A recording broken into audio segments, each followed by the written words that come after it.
Very good morning to you. Welcome along to OTB AM. This Thursday morning, we're hurtling towards one of the big weekends of the GAA summer where another slew of teams will be kicked out and into the back door. Some teams, and out of the back door, and some of them will actually be kicked into the back door. We're going to be talking about the Connacht football final with Michael Meehan a little bit later on.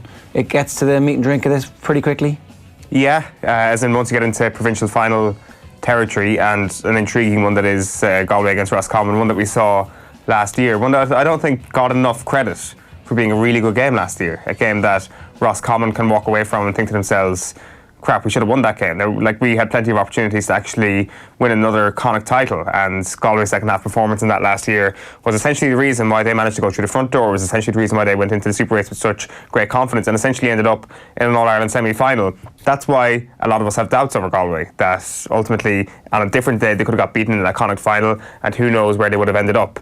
That's not a fair thing to say about them, because they did get the job done in that Connacht final, and they did get the job done in the Super 8s. But I think this Galway team have a lot to prove to a lot of people this summer. It's not fair, but it's just the way it is. Yeah, everybody thinks they're a little bit flaky. Yes, or last year was a fluke. Let's just put that out there. A lot of people think last year was a fluke. They thought Mayo got knocked out during the back door. They come up against a Kerry team that was cold in the first round of the Super 8s, and the cards fell nicely for them. Their performance against Dublin, many would contend, was actually the real Galway that we saw. It's up to them now to disprove that. Can they get better again this year? The sounds from the camp is that they can, and that they didn't show their full strength last year, and clearly they haven't showed their full strength so far this year either. Like, Damien Comer hasn't kicked a football. No. He's not going to kick a ball this weekend either. I can't remember that semi-final. I'm not going to lie to you. 124 to 212, I had to look it up there. Dublin, is it? Yeah, it wasn't... I only remember because I was at it, and the thing I remember the most about it is Damien Comer scoring an absolutely gorgeous point from underneath the Cusack. Dublin scored a there was a fisted goal, Cluxton. Cluxton came out for a ball, he should Galway's, but then Dublin scored a fisted goal as well. Conor O'Callaghan panning into an open net, which kind of summed up Dublin last year. But it wasn't a competition. It wasn't for me, no. Galway missed a penalty, let's not forget, and that was the moment when things started to go a little bit pear-shaped for them. So they would say they could have hung in the game for a bit longer if they had scored that penalty, and they probably would have done. It would have been a bit more of an exciting contest, but there was a sense of inevitability for, I want to say, 40 minutes of that game last year. So that's the level you're judging them at. Maybe it's not fair to do so. How many other teams would have gone further against Dublin in that All-Ireland semi-final last year? The answer is very, very few. So I accept that the view on Galway is really harsh, but it's up to them to prove us wrong now this year. Are they the new Mayo? Are they actually capable of putting it up That's the thing. to the Dubs? And do you get a look at Dublin and then decide over the next 12 months that you're capable of getting back to that level? So we'll see. And they need to win this weekend, and that's I don't think a sure thing, because this Roscommon team are a bit better than people are giving them credit for, and that win against Mayo wasn't a complete fluke. We should talk about Ronan O'Gara. It was confirmed yesterday afternoon by La Rochelle that he's going to be their new head coach. So he'll be working with John O'Gibbs. It's a bit of a dream team who you could see, if that partnership works, ending up at Ireland at some point. I mean, obviously John O'Gibbs has connections here. Not that much of a surprise, but pretty exciting, you'd have to say, to have somebody like this at that level in French rugby. La Rochelle aren't like a team who were Division 2 or Division 3 team that he's trying to reanimate and rescue. They're heavy hitters, they're European heavy hitters. Ronan O'Gara is a smart guy. He's not taking a job thinking he's getting on a sinking ship, that's for sure. We are going to come back to this a little bit later on and get into Warren Gatland as well later on in the show. But it's exciting times for young Irish coaches in general, because we're going to hear from Robbie Keane as well soon, and the career paths that all these people are going to choose. And Ronan O'Gara obviously spreading his wings further and wider than Robbie Keane has done so far in his coaching career. But I would not be surprised if we eventually saw Robbie Keane do something similar, because ultimately you're kind of gauged on what you do around here. But Keane's career has seen him go around the world, and he obviously has that bug inside him to actually go and see other cultures and, I guess, pick up other things as a footballer. Does he have the same bug as a manager? I think he might. And I've got a sneaky suspicion we're not giving someone like Robbie Keane the credit he deserves in terms of his potential as a coach. Why not? I don't know. Is it because automatically say great player, can't be a great manager. The instinctive nature with which he played the game perhaps suggests that he might not be a great coach, and maybe that's a little bit unfair. Like, we'll hear, as I say, some stuff from him later on, just in terms of the way he's focused on his education as a football manager. He clearly wants to do this. He's opened up and said, I don't need the money, but I love football. I want to keep doing this. He's got in with Maurizio Pochettino. He's spoken to Lippi. He's spoken to Jose Mourinho. He's quite close with Jose Mourinho. And this is a guy who knows what a footballing education is, and he's determined to make it work. So it's exciting times for him, and it is, of course, for ROG as well. Head coach at La Rochelle. It's not bad. No, it's a big gig. All right, here's what's coming up on the show this morning. Paper's coming your way in just a couple of minutes' time. We will talk with Michael Meehan just after 8 o'clock this morning. We'll talk in a bit more detail about Ronan O'Gara and Warren Gatland. 2 big coaching appointments in the last 24 hours. Shot clock with Kieran Donaghy coming your way at 8:30.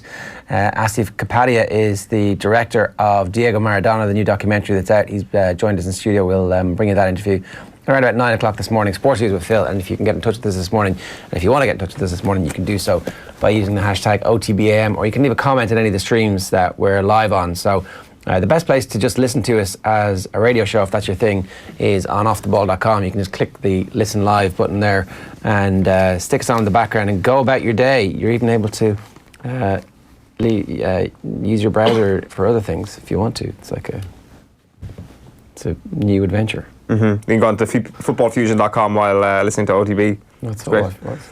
The great game I used to just while away my computer class in secondary school with. Free Kick Fusion, not Football Fusion, Free Kick Fusion, where basically you just bent the ball around a wall. I don't know why that came to my head. Is this why you're such a technophobe these days? Yeah. Such a Luddite. Well, exactly, yeah. It's Free Kick Fusion sucked all my brain cells away. Let's bring in the newspapers. Going to start this morning with the Mirror. Sometimes you feel like you should be doing the front pages because there's good stories on them. Irish priest accused of selling meths. Is that a thing? Meths. Didn't know that. No. So he sold more than one meth. Anyway, Pogba, yours for £150 million sterling. Reds playing hardball with Real over their disillusioned ace Paul. Is it hardball to ask for 150 million? I mean, is it? Like, it's Paul Pogba and you're Real Madrid, so whatever Man United tax there is, there's a Real Madrid tax. Exactly. So, I mean, Real Madrid can get that back pretty quickly. It's interesting that we're actually speaking about this in the same terms that we would be speaking about the Aaron Wan-Bissaka trade. Is Crystal Palace to Manchester United just like Manchester United to Real Madrid now? It's obviously not, but the pecking order there is a bit more pronounced than it used to be even 2 or 3 seasons ago. Here's the thing, Man United might screw this up. Apparently the Real offer, according to this story in the Mirror, is 135 million sterling, and they're looking for 150 million sterling. There's a possibility that Man United get nothing here and the Pogba's still playing because they argue so badly over this 15 million. It reminds me of the time that they signed Marouane Fellaini at the end of the summer when there was a clause in Fellaini's contract that he could join for a set amount of money if you signed him in July, but they signed him in August and that clause had gone and they ended up paying 5 to 10 million more for Fellaini 5 weeks after. You're like, this is not very good business. This is not a sign that this is a well-run club here. The one incident that comes to mind when you say that is offering £40 million and £40 million and £1 for Luis Suarez from Arsenal back in the day. A really idiotic piece of business. What's for the sake of a couple of million here or there? They were never going to get him, is the thing. I think it was just to destabilise him, wasn't it? Wasn't that actually just black ops? It was to tip it over the buyout clause. Yeah, but the whole point about it was they knew he was never going to sign for them, right? Yeah. So it was to destabilise him to get him out of Liverpool, so that you alert the rest of the world to the fact that this is.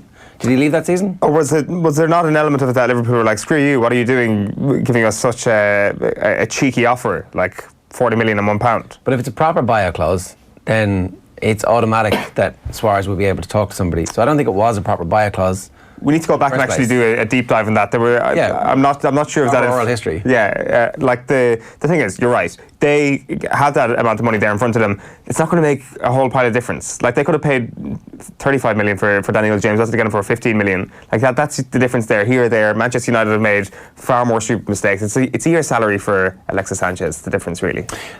James, I never thought I'd play against United. Now I'm going to be playing for them. Very, very happy Instagram post from Daniel James games yesterday, so he's going to fit right into that dressing room. Break my record, I hope not, but he sure can Troy. So Robbie Keane was doing press yesterday, and he's talking about Troy Parrott and how we can't pigeonhole Troy Parrott into being the new me, he said.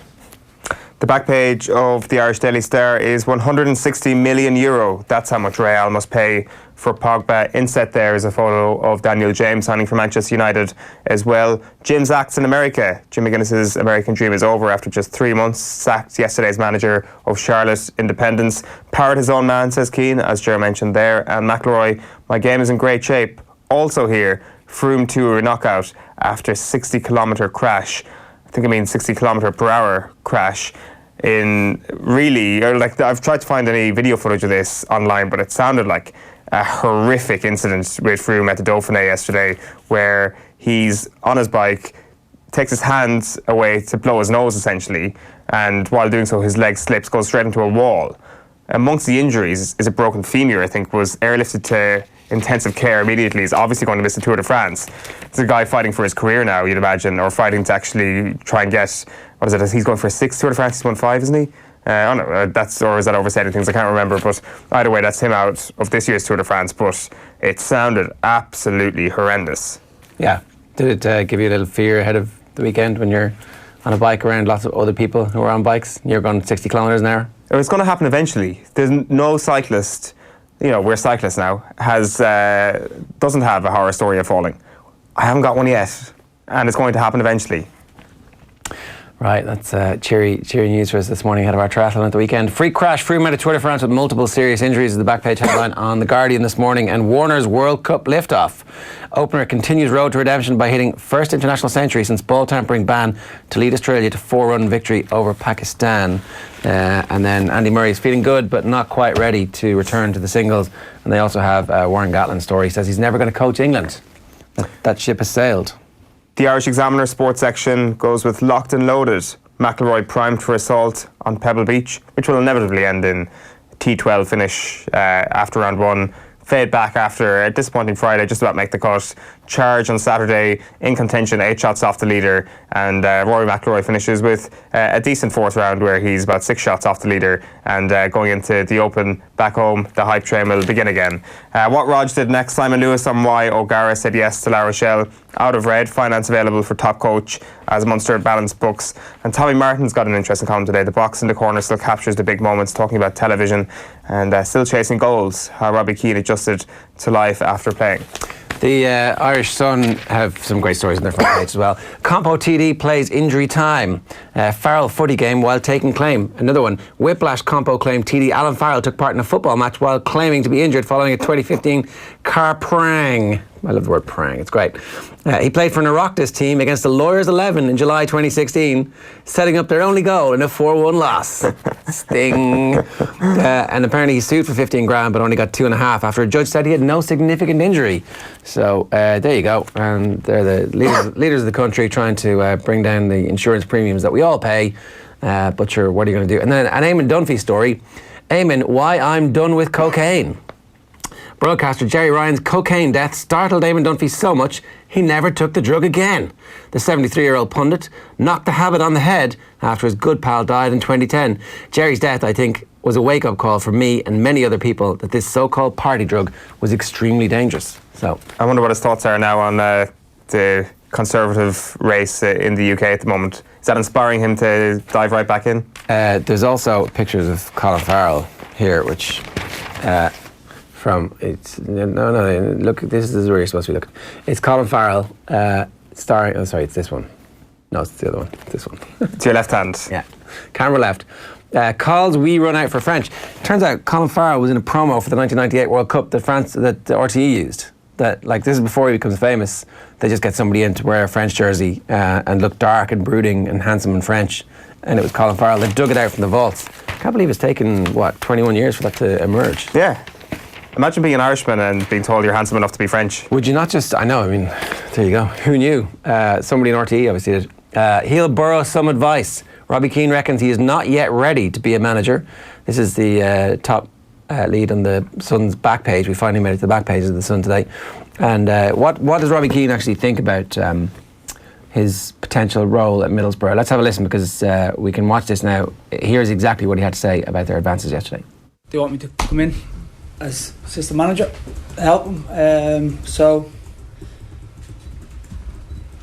it's up to me to think about it, really. But it won't affect me here. Okay. Which was key for me. I spoke to Mick about it, told him, and I said under no circumstances would I take it if I had to leave here. And he was delighted.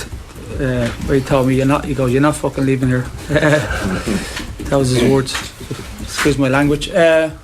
So that's what it is. So it's up to me to if I want to do. It's been so busy the last few days in terms of with the games that we've had. Gibraltar game. So I haven't even spoke to my wife and nothing about it really. I just flew over yesterday, met the chairman and had a good chat, good meal with him, and I'll have a couple of days to think about it. I'm flying straight out tonight to London for soccer aid. Yeah. So I'm fairly busy schedule, but it's exciting. But the most important thing that is I wasn't leaving here. So the fact that you can keep the Irish gig as well, would you say you're angling towards definitely taking the Middlesbrough job, the assistant manager? Honestly, I don't know. I'm going to be totally honest. I don't know. I said it just happened so quick. There you go. Sounds like he's going to take it though, right? Yeah.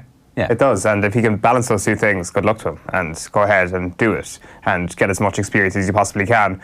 The thing is, you're involved with a championship team that is fairly hands-on, it is fairly intense, and it is a situation where who knows what is going to happen over the next couple of months. And if Woodgate were to, I don't know, have a poor start to the season, like you looked at your assistant manager and it's like, are you stepping up to become manager now? No, I don't. Really? I'm sure it's all part of the sort of partnership, and it is Jonathan Woodgate's team, and if Woodgate were to leave, everybody would leave. But like, you're getting yourself involved with the club. It's a big commitment, especially in a hefty season like the Championship.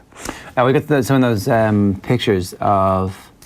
There you go. There's the brooding Frenchman Colin Farrell in the promo for the 1998 World Cup. Looks a bit French, doesn't he? Very French. I wouldn't be able to tell you that was Colin Farrell.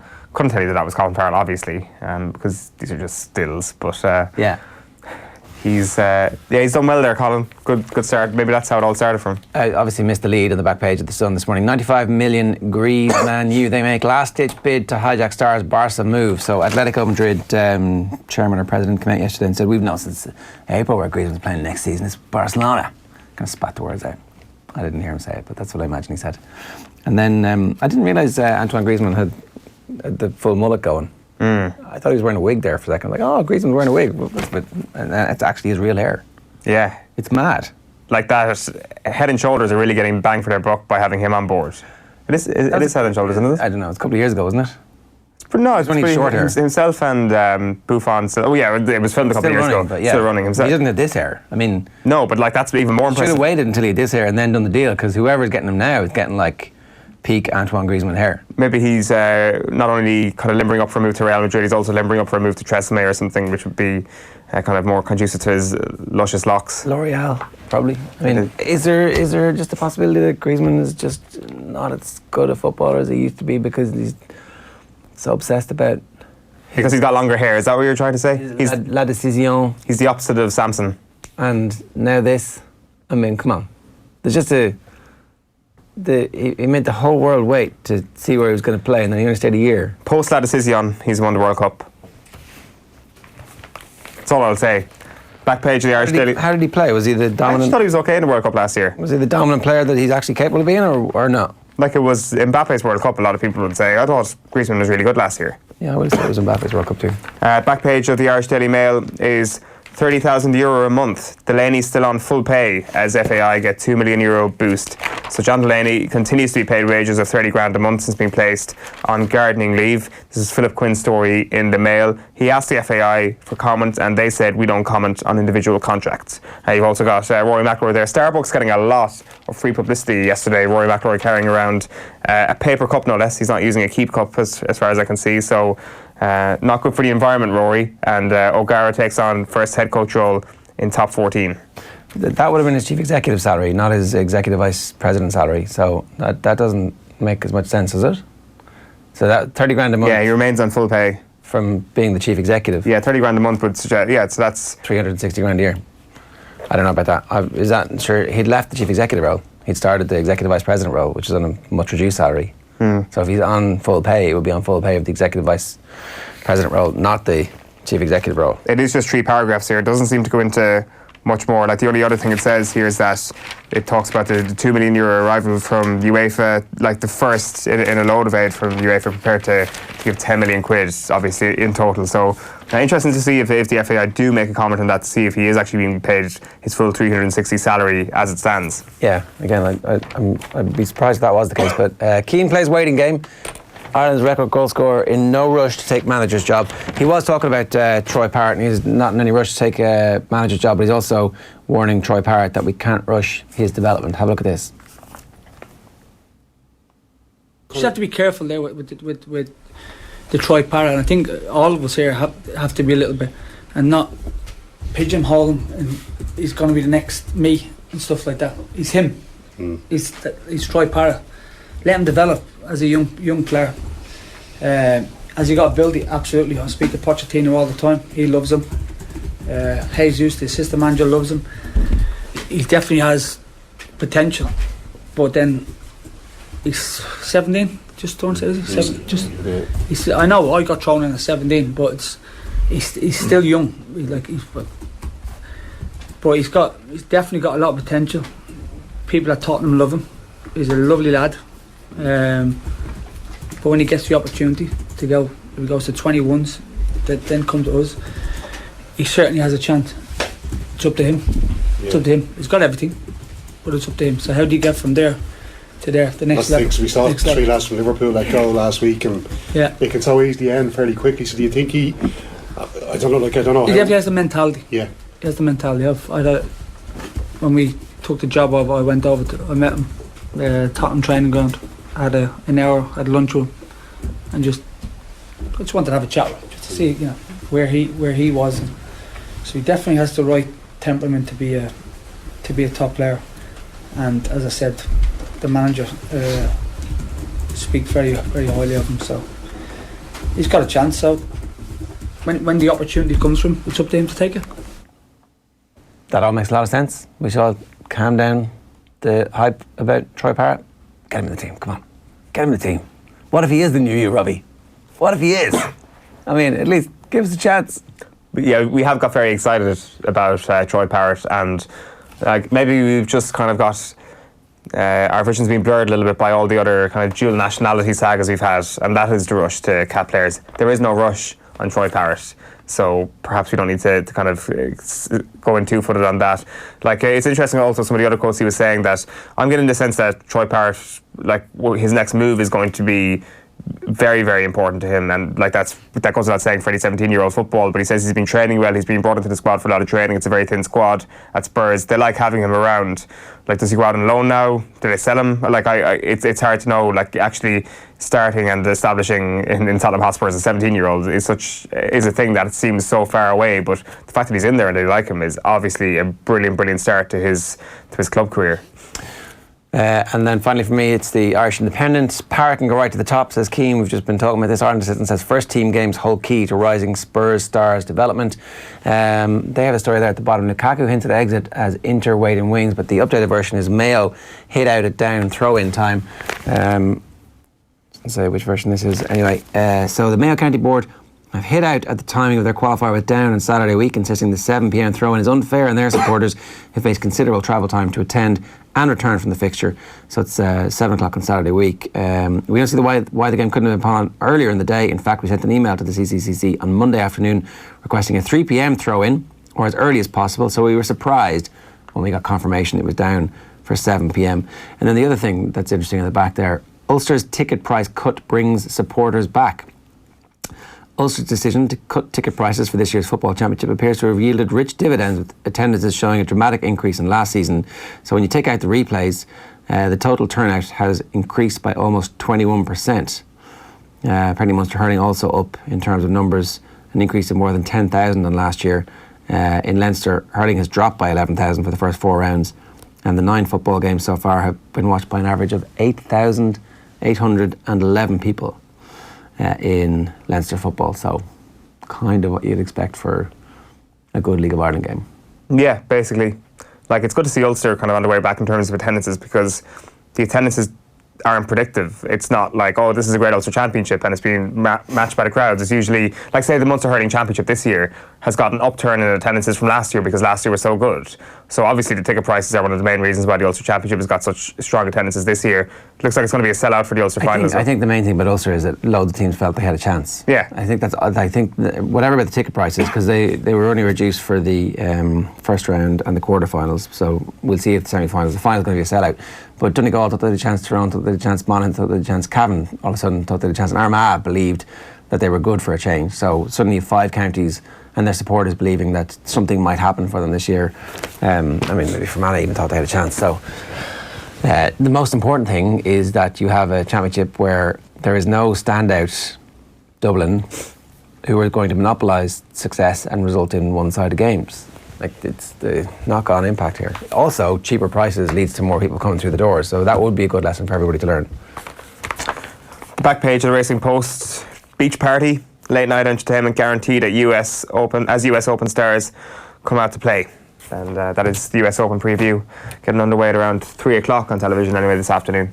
All right, the Irish news for you to round this out is Tyrone geared up for another backdoor run. 2018 experience will benefit Red Hands, insists McGeary, and USGA hope for smooth show at Pebble Beach. There's a great story, and it was in the Examiner today about Rory McIlroy at.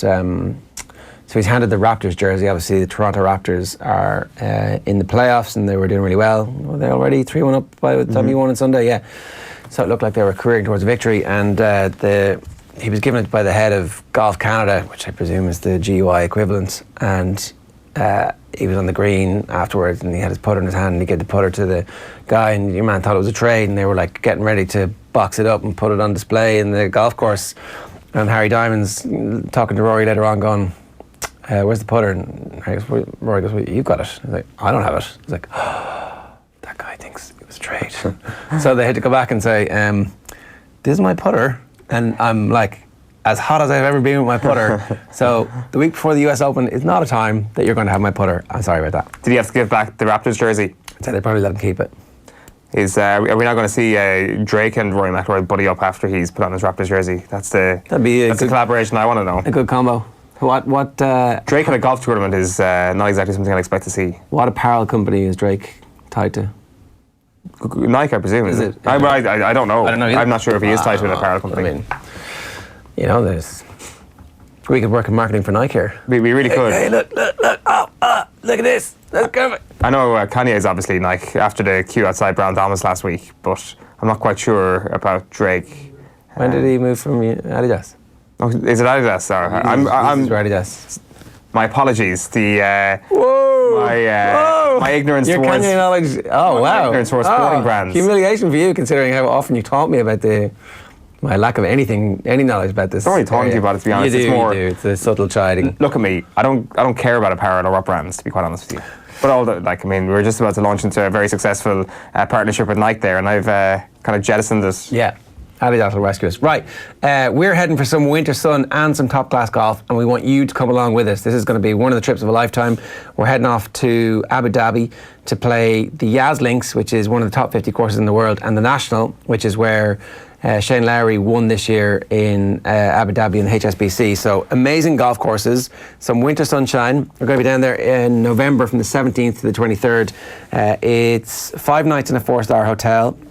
Golf clinic from Peter Lowry, so if you've got the yips or whatever it is, you need a little bit of help with your putting or your driving, Peter Lowry will be on hand to just give you a little bit of advice and fix that for you. There'll be a gala dinner where we give out the prizes for whoever's won over the 2 days, and then separately to that, there's also going to be a roadshow where we'll invite everybody from Abu Dhabi and Dubai to come over and see the lads who are coming with us doing their thing. So it's Kevin Caban, Kieran Donaghy, Peter Lowry, and 1 or 2 more special guests to be announced in the coming weeks. But we need you to get to offtheball.com/open and follow the links to Castley Travel and pay your deposit now if you want to guarantee yourself a place on this trip. What could be better than a bit of winter sunshine? Remember how bleak November is? Yeah, you want to banish those blues now, stick your name down, pay your deposit and come over to Abu Dhabi with us. You are listening to OTB AM, it's bang on 8 o'clock, it's Ireland's only sports breakfast show. We're live on YouTube, Facebook and Twitter, and you can get us as a radio show on offtheball.com, and the podcast will go live later on this morning, so you've literally no excuse ever for missing us. Join Bruce Betting now for a risk-free first bet up to €100. That's right. New Irish accounts can enjoy a risk-free first bet up to €100. So if your first bet loses, we'll refund your stake with a free bet. Now that's giving you more. Bruce Betting. In store, online and now on your phone. T's and C's apply. Please gamble responsibly. See dunlewy.net. So just before we get to Michael Meehan to help us to preview the Connacht football final, where were these two counties in your power ranking zone? Where Galway, where Roscommon? What's the gap? Is it 5 and 8? 5 and 7, I think, isn't it? Or is it 5 and 8? 5 and 8, I think, was it? 5 and 8. Yeah, this is if Galway win, just from your perspective, obviously your kind of opinion wouldn't be as respected as mine in power ranking circles.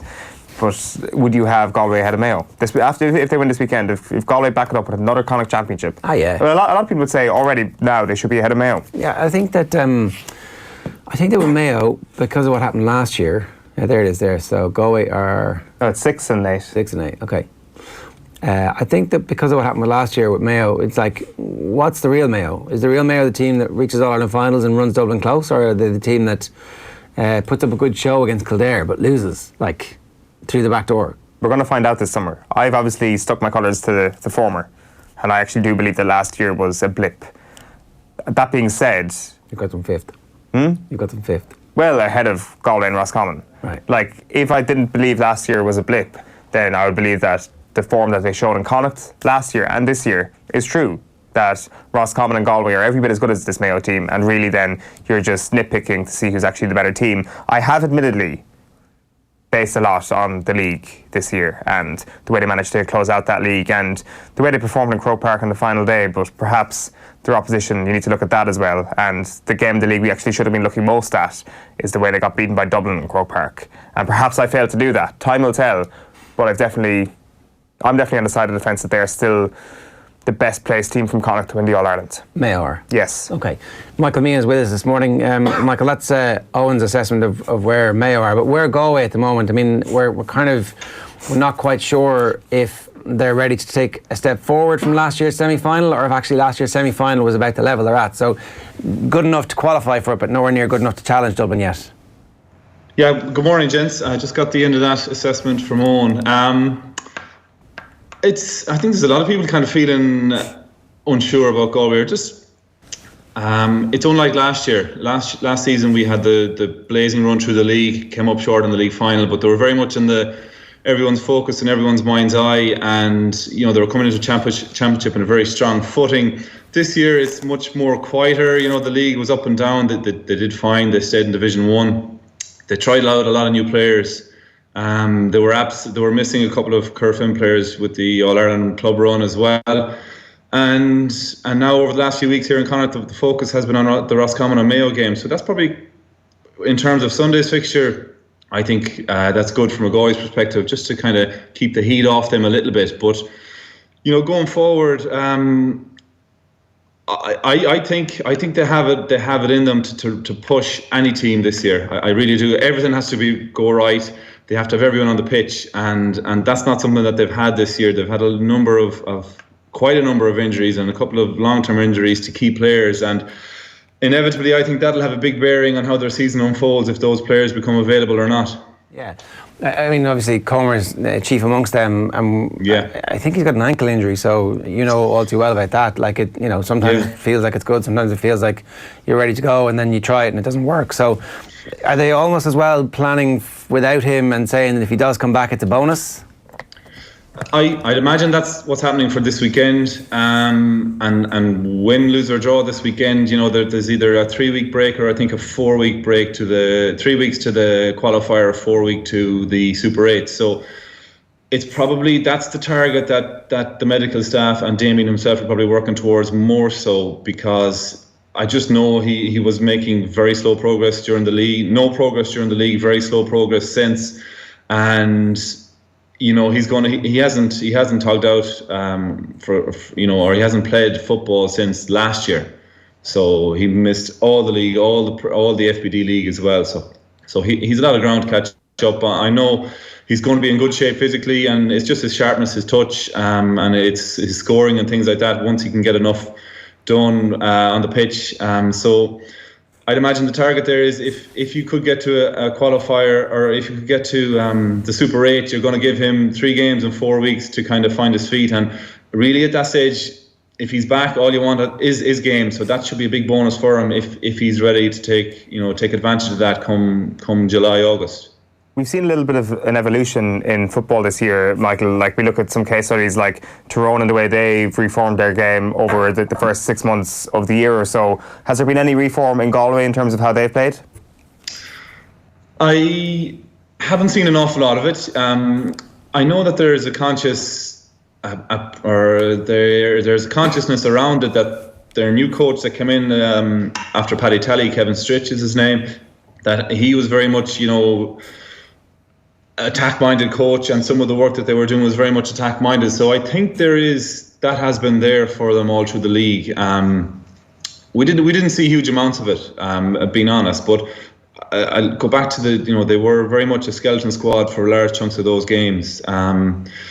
You would hope that as time has passed since the league, they've had a good bit of time to kind of to work on that, and albeit a couple of 2 championship games so far didn't set the world on fire either for them, but I would expect that they'll be pushing towards, unleashing their best players are their offensive players, and the more often everyone I think wants to see them getting more ball, getting more freedom, and being allowed to kind of rack up big scores. Fair enough, in doing that you may concede big scores, but I think I was happy individually to see the kind of shift that you've talked about for Tyrone and that throughout the league and other teams across the divisions, going a little bit more offensive, and I'd hope that Galway can embrace that a little bit more than they have in the past. Now the caveat is they've worked so hard and so long on their defensive system under Kevin Walsh's reign that is it going to be binned? No, it's not. That's still going to be the key cornerstone to everything that they do. It has got them so far as well, so they're not just going to throw it out, but it's just can they marry a little bit more of attacking freedom and fluency to it that'll give them a real chance to be competitive at the latter stages. Are you seeing evidence of that, and from even 5-minute bursts here and there across the last 3 or 4 months? I have, to be fair, in different games, in a couple of championship games in league, but I kind of always saw that, Jared. That was always there. Every now and then Galway could put 5 or 10 minutes together, and they'd really rack up scores. They'd attack from deep in waves, and they'd play super football. We saw it against Kildare last year as well, I'm thinking at times, and at different stages, but it was very much only in kind of fits and spurts. And have we seen it in much more for a longer period? Not hugely. I'm thinking back to a couple of the games, the league games during the year, where Kerry, what was a struggle, but at times at the very start of the game, they did expose Kerry early on and just didn't capitalise enough with scores. So there was evidence on that occasion. They racked up a fairly big score against Roscommon in league. I think it was St. Patrick's weekend maybe, But then other games like Monaghan and Dublin were much more cagey and slower. But even in that Monaghan league game, Jared, there was opportunity that they soaked up 30-40 minutes of very slow, steady play. But then they were able to counter and hit and break and get a couple of really quick scores in minutes. And so it's in them. It's just if they could be, I'd love to see them just being that little bit more open-mindedness, a little bit more trusting in what they can do when they move the ball fast, when they get their players to the pitch faster, and just really go at teams a little bit more. part of me wonders if they actually need the run into the Super 8 to be able to have the confidence that this is going to work for them. So you need the training that you get now in June, where the confidence comes, where the ball sticks, where everybody's as fit as they're ever going to be, and they're actually doing the things at that point at a high level, week in, week out. And so then it happens in a game, and that has a knock-on impact on the confidence, and everybody starts to believe this is our plan. Because if you try it in winter time, people aren't fully fit, the ball's a bit heavy, the ground's a bit thick. It's just much harder to implement a change of style when you don't have to. Yeah, for sure. I suppose we saw Tyrone did it. In fairness to them, or what the evidence during the league was that they did it from going back to the All Ireland final into the league, and how they were that little bit more direct, keeping men forward and going with long ball. But you're certainly right. It's this time of year, you know, that the players are just hopping. They can't wait to go training, and it's full focus on inter-county at this stage. And it's just there's a degree of seriousness creeps in as well. Like there's a little bit of anticipation there, because there's a big game coming around the corner, Connacht final, and then whatever happens there, you got to pick yourself up, or you've got for a backdoor game, or you've got your time run into the qualifiers, which is like peak summer. You have 3 games coming up, so like that's really the minds and the bodies are going to be so sharp in that time frame for whoever comes through on Sunday to plan and implement what they need to do, and then you get the 3 games in quick succession to kind of trial and error and see what works and hopefully improve and build on it. So it's primed for that, and I suppose we would hope to see if the injuries start to clear up for them. It leaves Galway in a strong position to take on the next chunk of the championship. The more we've been talking about style of play here, and the more it'd be great to see those Galway forwards thrive under a bit more freedom. There is still a part of me that looks at their opposition this weekend, and you look at the way Colin Craig scored that early goal against Mayo, and you do wonder if actually just tightening up a little bit is actually the best way to stop this Roscommon team. Yeah, Roscommon, in fairness to them, they always did, and even especially this year, but they have that ability to create space in the full forward line. They look to play lads in, they look to take you on, they look to get big scores. We saw it last year in the Connacht final. We saw it 2 years ago in the Connacht final in Pearse Stadium when they blitzed Galway. Last year, the first half, they were very much had us at 6s and 7s. And they did it again on Sunday. So I'm sure a big, as much and all as we might like to see a lovely free-flowing open game on Sunday, you can be sure that objective number 1 would be to shut down those spaces, shut down those Roscommon forwards, because when their confidence is up, which I'm sure it is, they're not going to fear Galway or taking on Galway or their so-called defensive system, because they've unlocked it before. And I was even at the start of the year, the FBD League final, Galway took on Mayo and Tuam, and I was at it, or Galway took on Roscommon, excuse me, and Roscommon had a good win on that occasion. Now there was two January teams out, I suppose, but what was evident was how I think Galway in the 2 different halves went very much defensive in the first half, and it didn't work, so they had to come out and chase the game in the second half. So when 15v15 went man on in the second half, and in both halves, Roscommon were able to create the space and the scores, to widen the gap on Galway. So they have experienced already this year both styles of Galway play, albeit it was the last week in January when that happened, or maybe early February. A victory here is unbelievably important for the rest of the season, because if you win, you get a crack against Dublin in the Super 8. But if you lose, you're in probably the same group as Donegal and Kerry, and that would suddenly become a group of death if it was Donegal, Kerry and Galway. Yeah, I was just looking at that again last night. You're right.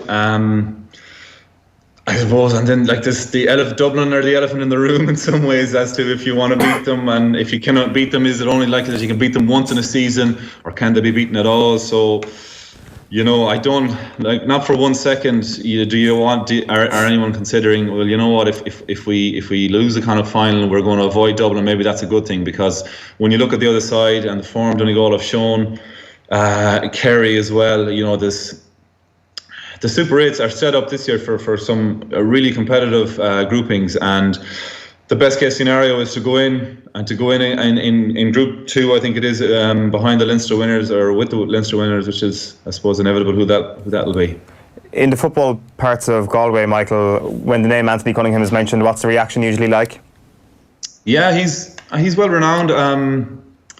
I suppose we're a dual county, so everyone will be very familiar with him in terms of what he brought to the hurlers and how close they got. And like, the thing that steps out in my mind is how he never backed down, and his teams were very full of self-confidence and belief, and they were aggressive and tough. And we always, I think the clips when he's walked the line with Brian Cody on a couple of occasions there, that they've been face to face, and he hasn't shirked an inch on against Brian Cody. And I think that was very much part of him, and probably what he brought to the dressing room and to the players for the Galway hurlers. And I've no doubt that it's the same things, the same characteristics that he has brought, and we have seen them already in spades with Roscommon.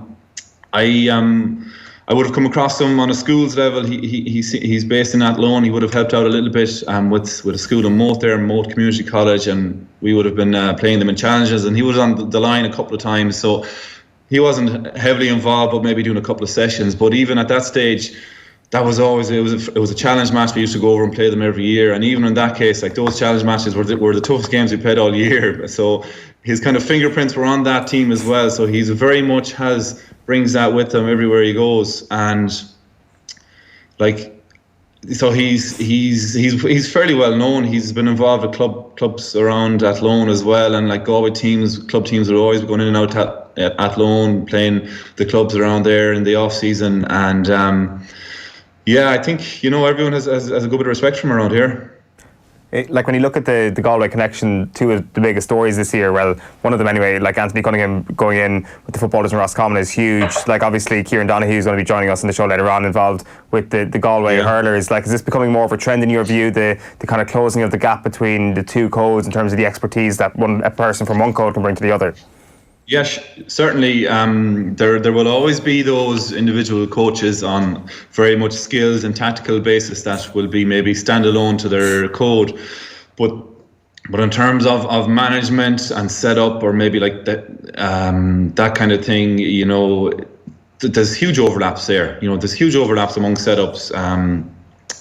Putting it together, putting a coaching ticket together, which involves the medical, the coaches, the backroom, the dietitians, the performance coaches like Star, and things like that. So there's it's the same stuff over and over. We see is a Doug Howlett down in Cork as well with the hurlers there. So the overlaps are there, and it's great to see, because I think the more you can, you might just pull a little nugget or a little something from a different code that'll help revolutionise or add something to your setup. So I'm all for that. There was a long time when the trend was, 10, 15 years ago, the trend was to bring in an S&C coach who was probably from one of the provinces, rugby background, and certainly they did advance things at that stage, and it's just moved on from there.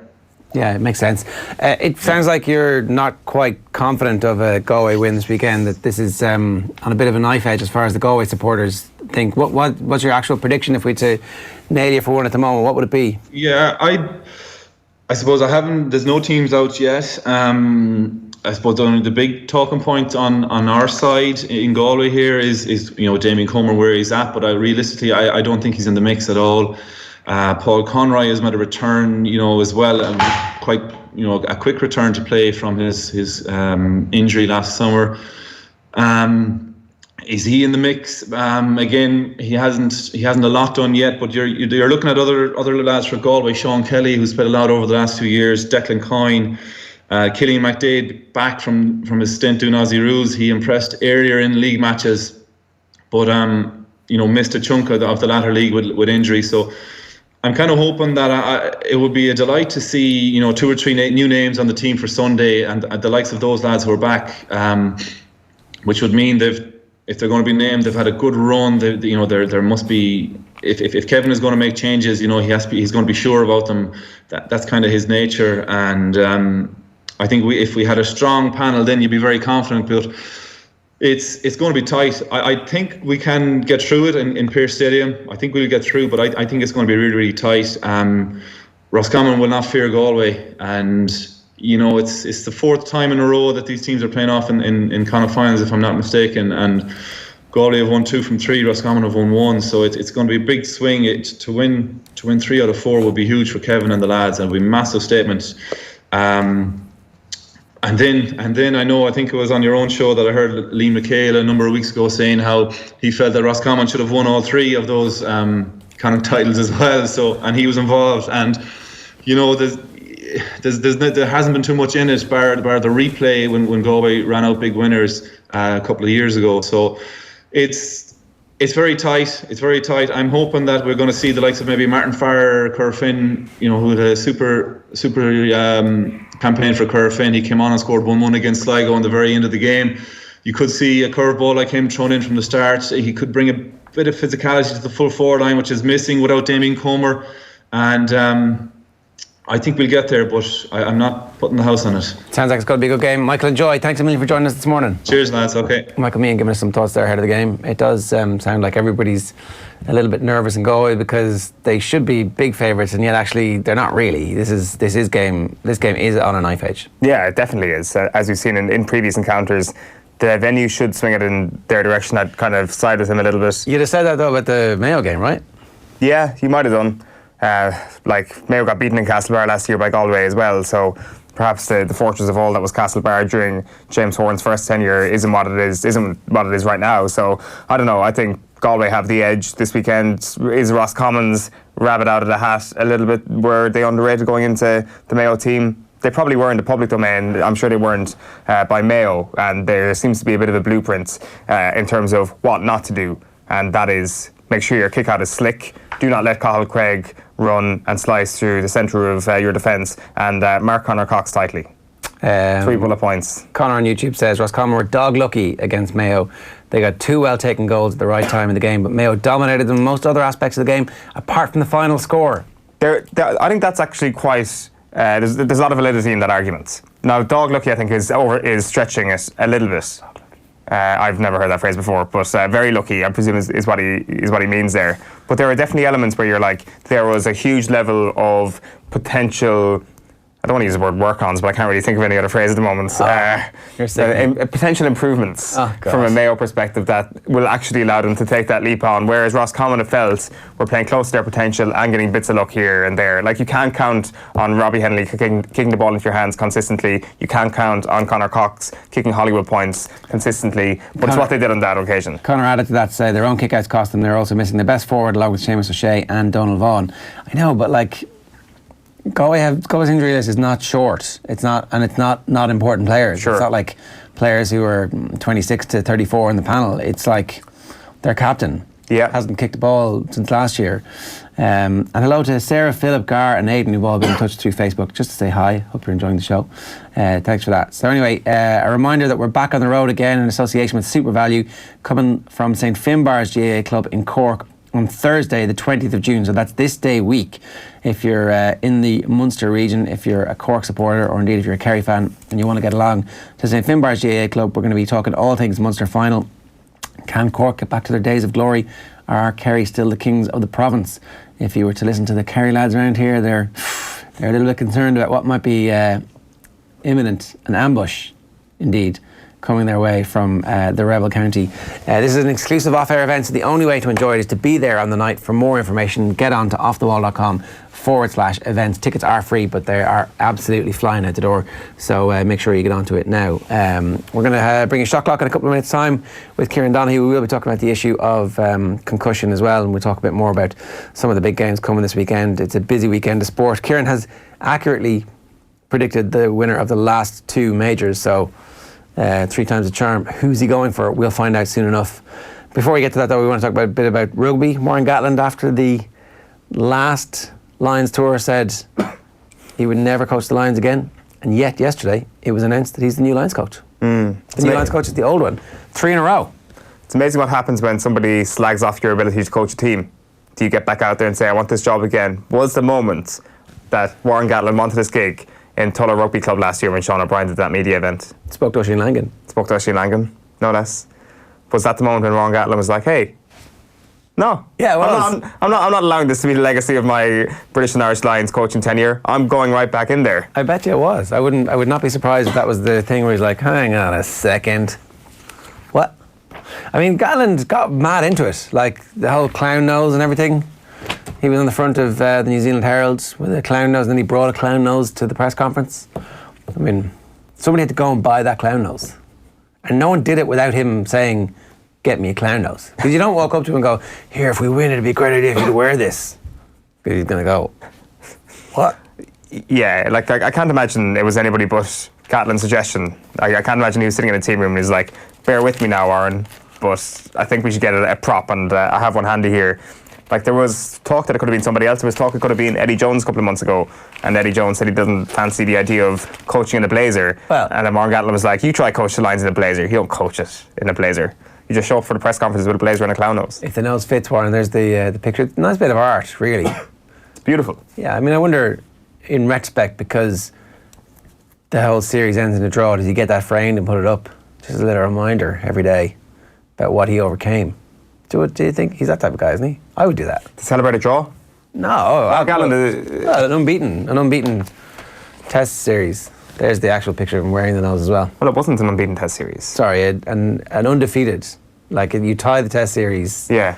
Whatever you call it. Mark Gatland is a kissing your sister analogy guy. He is not a guy who likes draws. There is no way he's got that framed in. In fact, I think he is the kissing your sister analogy guy. It's Eddie Jones. Is it Eddie Jones? Eddie Jones. Or is it Steve Hansen as well as a kissing your sister sort of guy as well? They're the sort of analogy sort of guys. I don't think he's a person who celebrates this. Like, to end as well, if you have the option on a New Zealand tour, is a bit silly because you can pick one of the easier tours and leave your Lions legacy with a win. Is he good? Is he a good Lions coach? Is he the right choice? I think so, yeah. Like, he's got the experience. He's tied a test series in New Zealand, which was a very, very good result. Like, there's no getting away from that fact. It is the toughest test you can possibly do. It is a tricky one to manoeuvre. And that being said, it was a very, very strong Lions squad. We'll know for sure after this World Cup exactly where the pieces lie in terms of the strength of the British and Irish Lions going into this. Like, you're looking at potential captaincy options at the moment, and is Owen Farrell going to be Lions captain? You probably think so. Alan Wynne-Jones' name has been thrown into the hat as well, despite his ageing years at this point. So that's what we're gauging at the moment. It's going to be an extremely strong squad. They will win the Lions tour. Like, it's all part. Like, the whole part of this is just being a really, really good facilitator, right? Or, like, ultimately getting all these bits together and making the most out of them with a very limited amount of time in terms of preparation, especially on the set piece, is one of the things that you've just got to deal with. And it seems that Warren Gatland on the fly is able to do that. We've seen it time and time again as well with his Welsh sides, when you just think that surely he can't squeeze any more out of them. Surely they must be sick of listening to the voice of Warren Gatland, and they never are. The repetition seems to be a good thing for this guy. In his press conference yesterday, he said, I can tell you definitely now I will not be coaching England. There's no way unless I put a blazer on or something. I think my coaching path is going to take a different direction. I finish with Wales after the World Cup, and then I've got 12 months. The whole focus is then on the Lions, and my plan then is to go back to New Zealand, and hopefully there's an opportunity for some Super Rugby. So himself and Joe Schmidt are both going to be in Super Rugby during the next World Cup cycle. And then a battle royale to become the next All Blacks coach. Yeah. Who's the front runner right now? So 2 years' time, say Steve Hansen does 2 more years. So Joe Schmidt's on his break. Or 3 years. Their assistant coach, the guy that everybody raves about, who is already part of the ticket. That's what they're going to do, isn't it? Isn't that exactly what they always do? So Super Rugby will just benefit from Gatland and Schmidt forever? They'll have to wait until the next one. So after the next World Cup, perhaps. Unless, of course, they win it and the winner decides he wants to stay on, because, like, of course, they're going to win it. So, are you in or out on Gatland's Lions?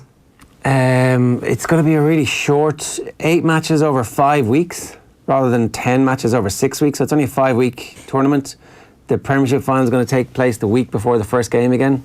So, look, I mean, when it's on, I'll be tuning in. But I'm not going to be, who's on the plane to South Africa? Now, let's do our first Lions. I mean, I'm very surprised that there's no Lions selection in the papers today. Gatty's 34-man extended squad and his 24-man backroom team. Who's on the plane? That would have been a good idea, actually. We should have done that this morning. Let's do it tomorrow. And let's just name all the Irish players on it to piss off Stephen Jones. Who is the Irish contingent going to be? It's just going to be like, maybe Joey Carberry's going to be a starting 10 for the Lions. They're saying Owen Farrell's going to be captain. Yep. just said that a moment ago, but Or Alan Wynne Jones. Sorry, I was reading the quotes. Nobody ever listens to me. Well, that's true. If you're going to be fair though, if you're going to pick something to end on, you pick South Africa. Like you have to go down there. Granted, they expect to. They've got good. They've got good in the meantime. I think so finishing in Australia was the perfect way of doing things. A handy win. But then he goes down as a potential Lions coach legend if he manages to do win, draw, win. Yeah, I suppose it's fair enough. The other big story, obviously, is Ronan O'Gara has been announced as the head coach at La Rochelle. So he's going to be part of the John O'Gibbs administration. Presumably Gibbs is the director of rugby and looks after contracts and all that kind of stuff, and all the style of play, the rugby philosophy will be Ronan O'Gara. Yeah, it seems that way, and it's an opportunity for him to put his stamp on a team. Like, what is that stamp? We're going to now see over the next couple of months, and it's going to be extremely interesting viewing watching La Rochelle next year, because I guess he was in a really, really good position where he was in the Southern Hemisphere, and that is a rugby culture where you can learn a lot from, where you can thrive under, and by all accounts he was still learning loads. This thing we can't get away from with Ronan O'Gara is the reputation he has in France. Like, he's as well thought of in France as he is back home here in Ireland. So it's this thing that whatever happened at Racing, it was obviously something he did there with the players must have loved him, that everybody speaks about him so glowingly, and that has been, I'd imagine, a huge contributing factor to La Rochelle. When you get offered a head coach job like that, and you think the structures are in place for a stable enough job, because let's face it, there aren't too many stable jobs in French rugby, you have to jump at that opportunity. Yeah, you could be there for 3 or 4 years. Especially with his personal situation, when he seems to prefer the family being based in France. Like, I think it's, I think it was a no-brainer for him. It's the pressure on now, really, isn't it? Because you can be a coach in the back room, you can be an attack coach, scrum coach, whatever, and ultimately the buck will stop at the head coach. The buck's going to stop at Ronan O'Gara now, and it's going to be very interesting to see what that is. I'd have high hopes. It's also a beautiful part of the world.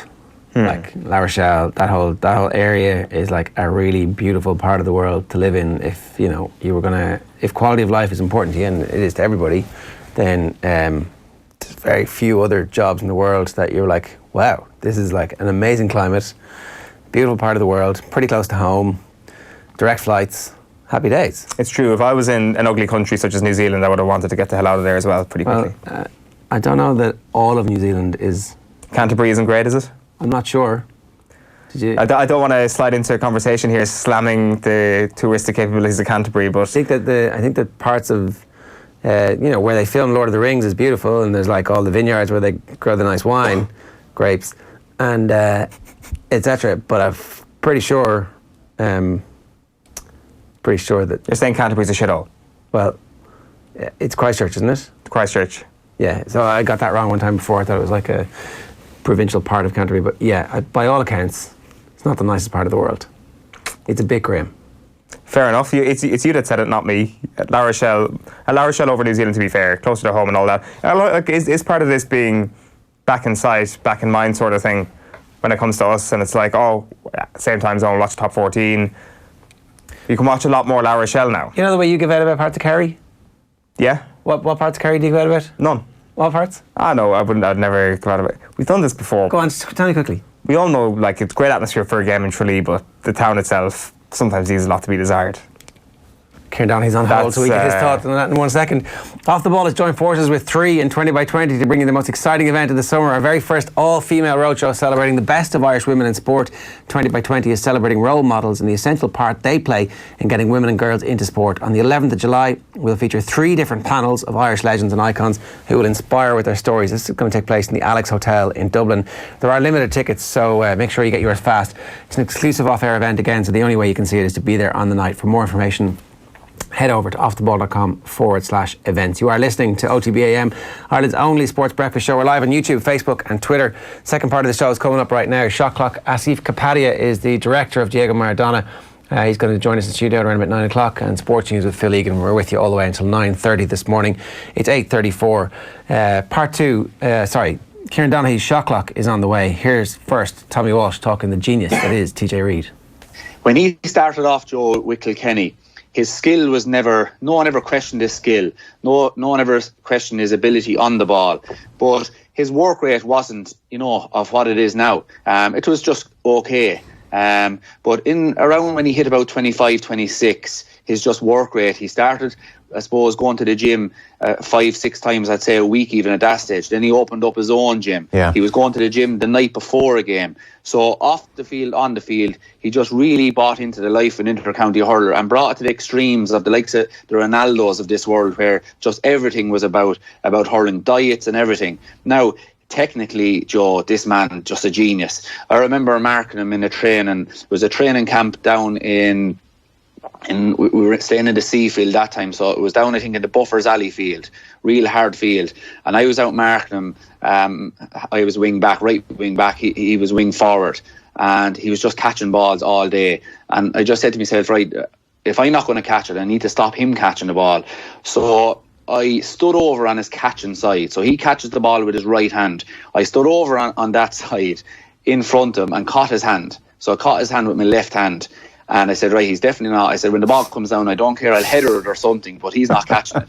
So as the ball came down, he's left-handed. He stuck his hurl around me. The ball dropped in front of me, we'll say a foot in front of me. He had his hurl there and flicked it over me head, turned, ran onto it and over the bar. And I just said to myself, listen, we're dealing with geniuses here. And I will say, Joe, I'm watching hurling. Dahi's probably watching hurling a long time. I suppose I can only speak for myself. Yeah. He is up there with the greatest as I've seen. Yeah, high praise indeed. Time for us to start this week's Shot Clock with Kieran Donaghy. The rules are pretty simple. We get a bunch of topics. We get 2 minutes to talk about all of them. And at the end, you guys at home get to decide who's right. This week, we're also going to have a special feature on concussion with Dr. Enda Devitt. But before we start, I should put to you that your fellow Kerryman has just thrown Tralee under a bus there, Kieran Donaghy. What do you have to say about that? Yeah, it's easy knowing that I'm not up there this morning, Ger, with that kind of talk. Look, we've all gone to places all over the world, and Owen might have met the wrong guy at the wrong time, but Tralee's a great town. Don't listen to any of that garbage. I'll have it out. I'll bring Owen to Tralee, and we'll give Owen a night out in Tralee, under my wing, and we'll show him a proper night in town. He had a bad experience, and he hasn't shut up about it since. Let's start this week's Shot Clock. Tommy Rooney wrote a great piece on our website about he going to Croke Park last week and the experience of the soullessness of a Leinster Championship semi-final day where 4 big counties are playing and they get 33,000 or whatever it was through the gates. This is exactly why we need the championship restructure that we've been talking about on this show basically since this show started. Yeah, it's look, obviously, the reform of the championship, even the president has come out now and kind of said, look, he's looking to get something through. We've talked about it numerous times on the show over the last number of weeks. And, from talking to people, I think just the main thing they have to get right is obviously, making sure that this doesn't turn into, that they're not, that if they go with 2 tiers, that the second tier has to get as much publicity, Of course, there's going to be whatever. There could be 14 games on the same weekend. So, like the Premiership in England, everybody's not going to get the same coverage. That's life. That's you're going to pick the best games from both tiers. But I think they have to get it. It's obvious what's working now, or what's happening now is not working. When you look at, as Tommy, and it was a great article because this is going on a while, and the Super 8s was supposed to save that, and the Super 8's big unveil was last year inside in Croke Park, and let's call a spade a spade. It was a pretty empty Croke Park for those games. So it's definitely something. I think we have to almost make Croke Park special again. Keep Croke Park for All Ireland semi-finals, Leinster finals, and National League finals. And because it's just too big for these games, and it's a dead atmosphere. I felt for the Laois and Meath players out there for the first part of that doubleheader the last day. And we also, you look at any top business around here, if people aren't coming in the door, what do you do? Reduce your prices. Lower your prices. I was going into Nolan Park with Kilkenny and Galway the last day, and I was looking at the sign up on the wall, and it was 25 adults, 5 for the kids. And I was saying, if I go to a game in Tralee, I'd normally bring my mum and my wife and my 2 kids. You're talking up around 85, 90 euros for that day out, which is tasty enough. If that's going into a Galway Kilkenny game where you're going to get an absolute rip-roaring game, 2 teams going at it, playing proper hurling. If you're playing to 4 games in in Leinster, and you're paying that money, you know, we have to look at that. There's so much out there for people to do now, Ger. This isn't the kind of this isn't 20, 30 years ago where people had nothing else to do on a Sunday because there was only 2 channels on TV and we'll go to the game because it's not on TV. Now there's so much sport on TV for sporting enthusiasts that can sit down, watch so many sports, get on Twitter, get all this info. Going to a game needs to be looked at on how the GAA do it. And we all love going to games, but we pick and choose our games that we go to that we want to see.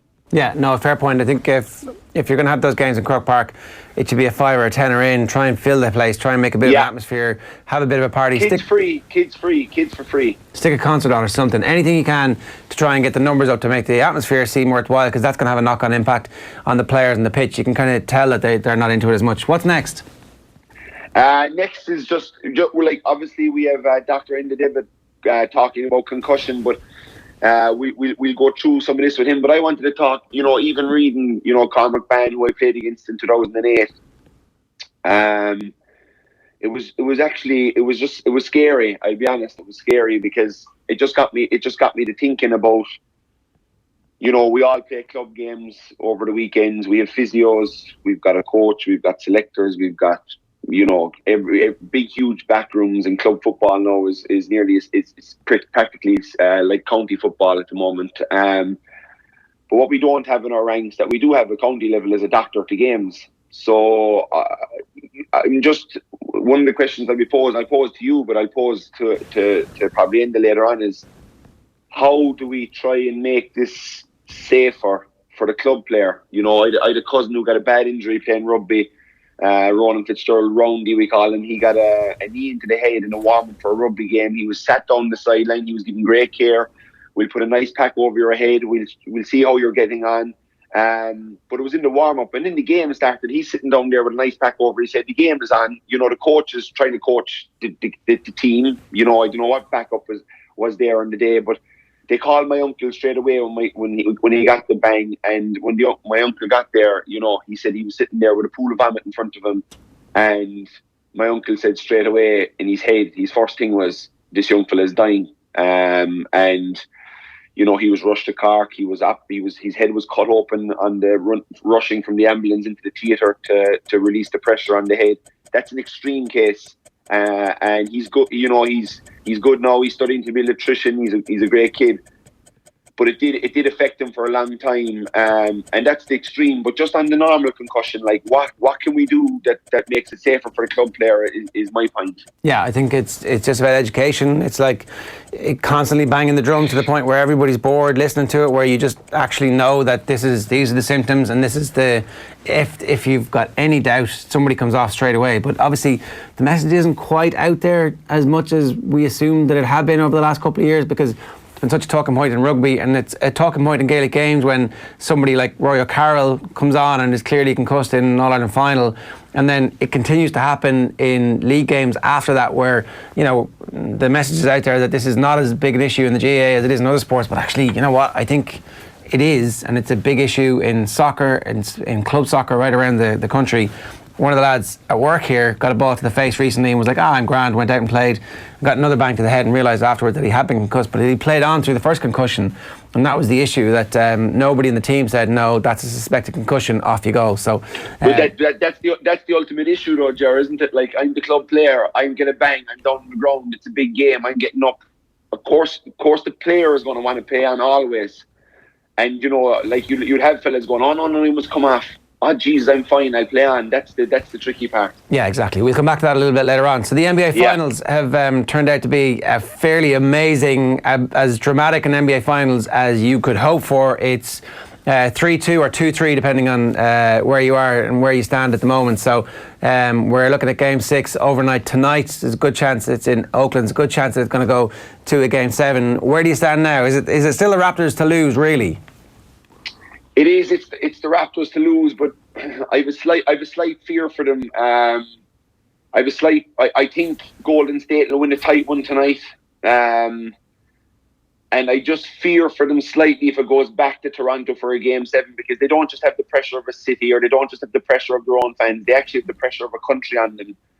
And when you have the pressure of a country on you and you're going out playing a team that have what looks to be a fairly healthy Clay at the moment, and even though he's not 100%, but he looks fairly good. He's put up good numbers in these 2 games. And Steph's the guy that can go out and get 40 any night he wants if he shoots enough shots. You have Draymond Green, you have Iguodala. They're the 4 that won 2 championships for them. Yeah, they threw in Durant and then they threw in Boogie Cousins this year. Now you lose Durant, which is in itself a travesty because he's obviously ruptured the Achilles, and it's a really tough injury for him. And it's a tough one to come back from. But I do think he'll come back because he isn't like LeBron. He uses his length and his skill and his nose more than his power and his explosion like LeBron would. So, but yeah, look, it's going to be unbelievable. It's been a great series because it's had everything. It's had the injuries, it's had the comebacks, it's had fellas going down in games. Toronto should have finished the deal the last day, but they didn't, and they could pay the price. I know you picked the Warriors from the start, and I know I went with the Raptors for argument's sake in the series, but to be honest, without KD, it kind of takes away from the series because really with KD, the Warriors probably win this easy, but without him,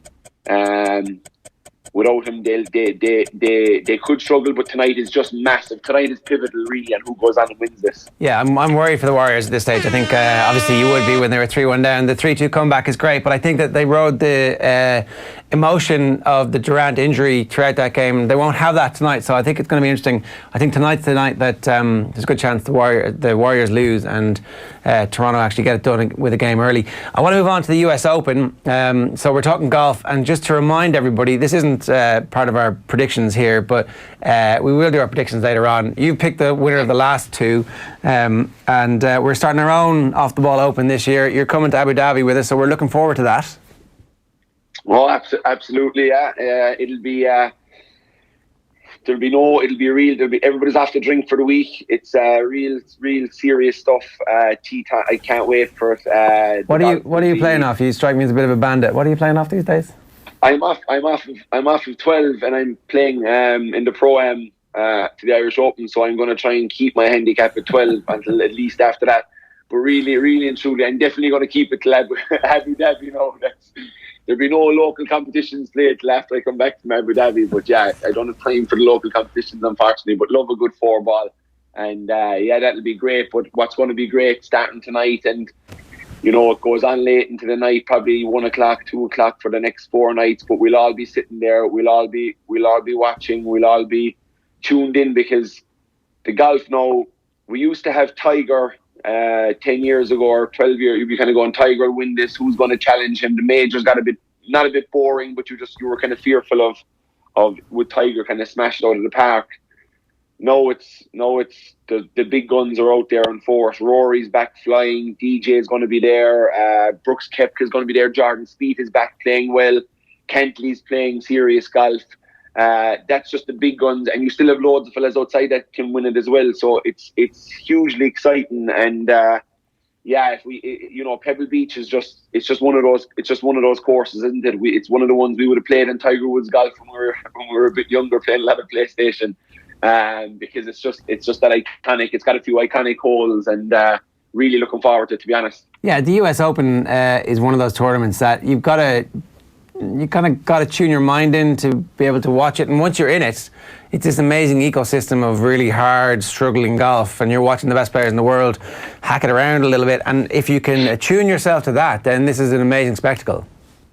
Yeah, I remember when the Irish Open was in Killarney, the pros were saying, we can't put the pin here on 17, and we can't do this and we can't do that, because it could make them look silly if they got too much backspin and ball spinning off the green. And they were almost kind of dictating how tough the course was. I don't know how that works in the game, but they don't get that luxury in the US Open. The rough is going to be up. You're going to have to be accurate. You can't just go out there with the driver and slash it off the tee and hope for the best, which is why I'd be leaning, Tiger's driving in Augusta when he won was questionable. He was in the trees a few times and bounced out and got a few lucky breaks. But, you're going to have to be really solid off the tee this week. And, you're going to have to face down a lot of good golfers and go win this, which makes it hugely exciting for us. And, guaranteed 4 good nights of television. We're going to get your prediction in the prediction section after we speak with Dr. Donaghy. Before that, though, we got to talk about Chelsea, because they're your team, and obviously at this stage Maurizio Sarri is still technically their manager, but it looks almost certain that he's going to join Juventus. There's just a little bit of negotiating to be done between Juventus, Sarri and Chelsea, so somebody doesn't end up losing money or too much money, whatever it is. So we'll see exactly what happens with that. I'd say he did all right, I'd say. Yeah, it's going to work out for Maurizio. Chelsea are like, hang on, we're losing our manager, but we were going to sack him anyway. So anyway, yeah. they'll all those rich people will work out who gets the bill at the end of it, and maybe nobody does. But it has left us with this curious situation where, after just one season, Frank Lampard now looks like he's on the verge of getting the Chelsea job. Just one season managing Derby County, and part of me wonders if this is just an emotional decision made by an emotional club with Abramovich pulling the strings still, or if actually this is the right thing to do, because I just can't see that he has enough experience yet in his managerial career. He might have at some point, but this feels like it's way too early for him. Yeah, it's a tricky one, because I played with a fella like Kieran Donaghy who retired and went straight into management, and I having played with Kieran and having seen him around the place and seen him in action, when I heard that he'd moved into management, I was kind of like going, yeah, okay, it's the perfect fit. He knows the game, he knows what he wants, he knows his ideas. He'll be fine. Age or experience is, and that's fine to go into a GA team in Ireland. But when you're talking about Chelsea, but Abramovich has done this. Abramovich has gone with fellas that have links with the club. He went with Di Matteo. We ended up winning the Champions League with him. He fired him again 6 months later. He's ruthless when it comes to these managers. He thinks that's the way to go. He likes the players being kept on their toes, I think. Chelsea have gotten rid of a lot of managers over the last few years, the last 10 years, after they've won a lot of things. It's even managers have gotten the bullet after winning the league and the FA Cup because they didn't win the Champions League before we won that. So, he's a tough taskmaster. It's a really tough one to call. You Rafa Benitez out there, who did a great job for Chelsea and obviously did a great job for Liverpool and for Newcastle, and is obviously a very good manager and knows what he's about. Would be slightly more old school, I would think, to Frank and Derby played. I watched Derby a good few times this year. They played serious football. So a part to me is kind of looking at a guy that's going to come in with no money this summer. But the overall writing, I'm sorry to see Sarri go. I would have liked to give them another year to embed his philosophy, to embed his players. But I think he kind of got the feeling, I'd say, that he wasn't really loved or really wanted by the club, and I just think he said, I'm just going back to Italy. And obviously the Juventus carrot is out there, which would be huge for a fella that was working in the bank 20 years ago. But Sarri is a super story, and I'm disappointed that Chelsea didn't try and kind of go with it and see what this guy could do. To see him looking at his medal after the end of the Europa League final was a joy to behold. And he's a character, and I like characters in the game, and I think we should be trying to keep characters in the game, and Sarri was certainly one of those. All right, let's move on to our guest this week is Dr. Donaghy, who joins us to talk to us about the issue of concussion, which is back in the news obviously over the last while, and rather than focus on any of the individual cases, we kind of just wanted to see what it was like at the coalface for you as a doctor, and also kind of if you had any specific advice for GAA club members, rugby club members, or even soccer club members out there when they have an incident which they think a player has had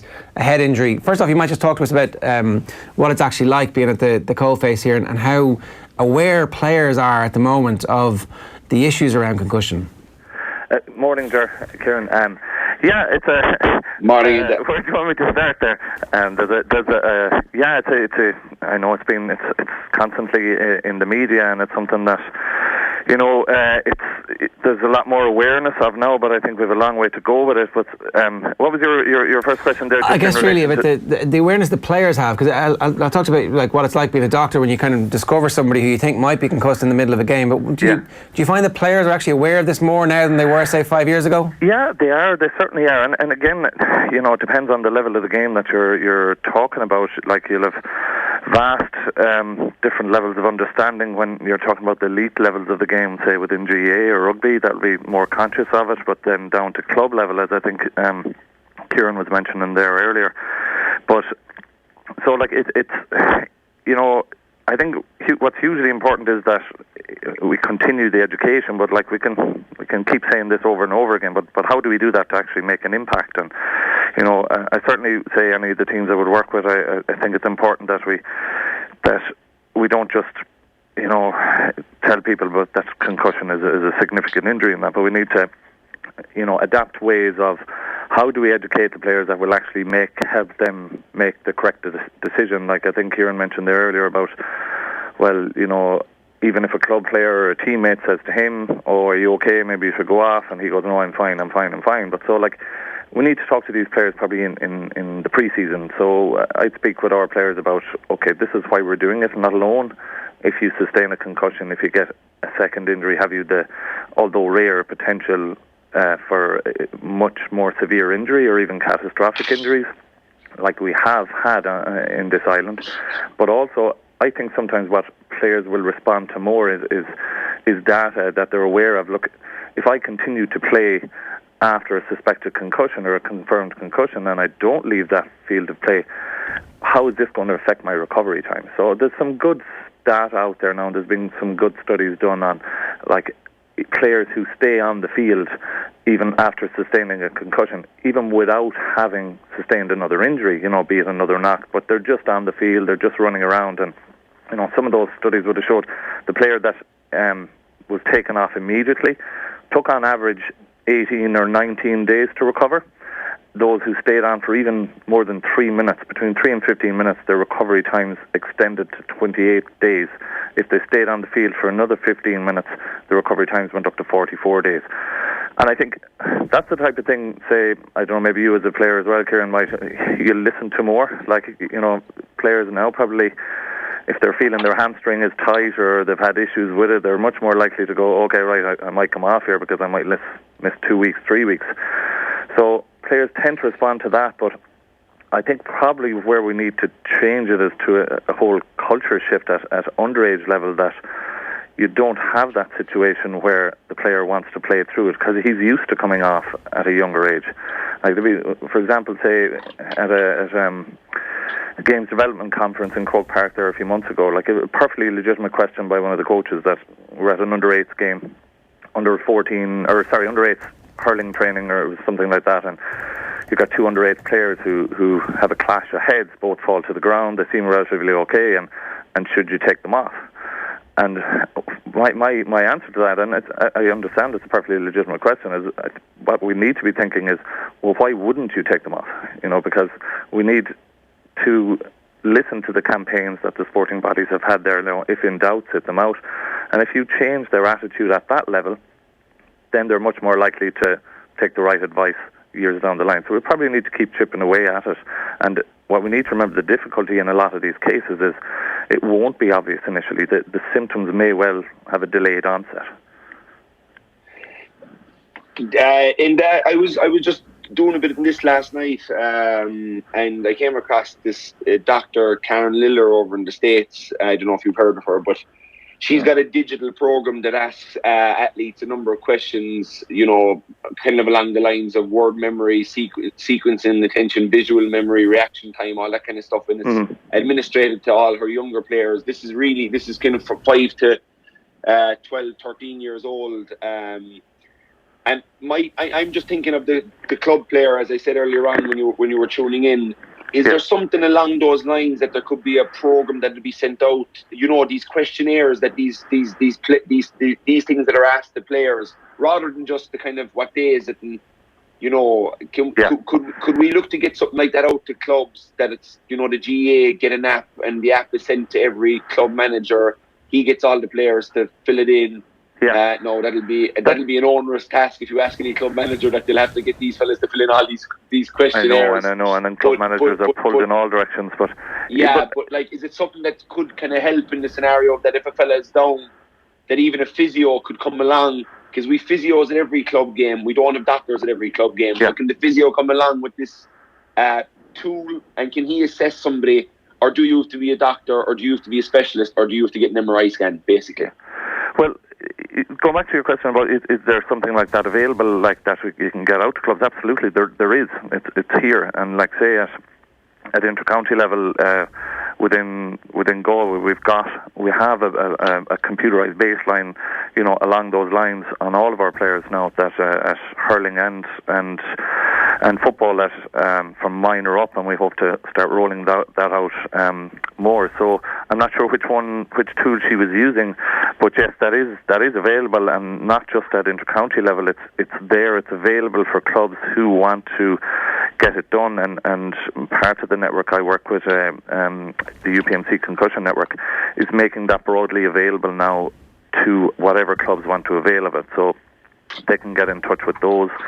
They can sit a computerized test. Now, it's important to remember that this isn't a tool that you would use sideline-wise to make a decision whether to remove that player or not. These tools are they're very good at bringing some objectivity to it when you're trying to make a decision on when to return a player to play, because every player is different, and they should obviously never be returned same day, and they have to go through the graded return to play protocols like are within the IRFU, within the GA.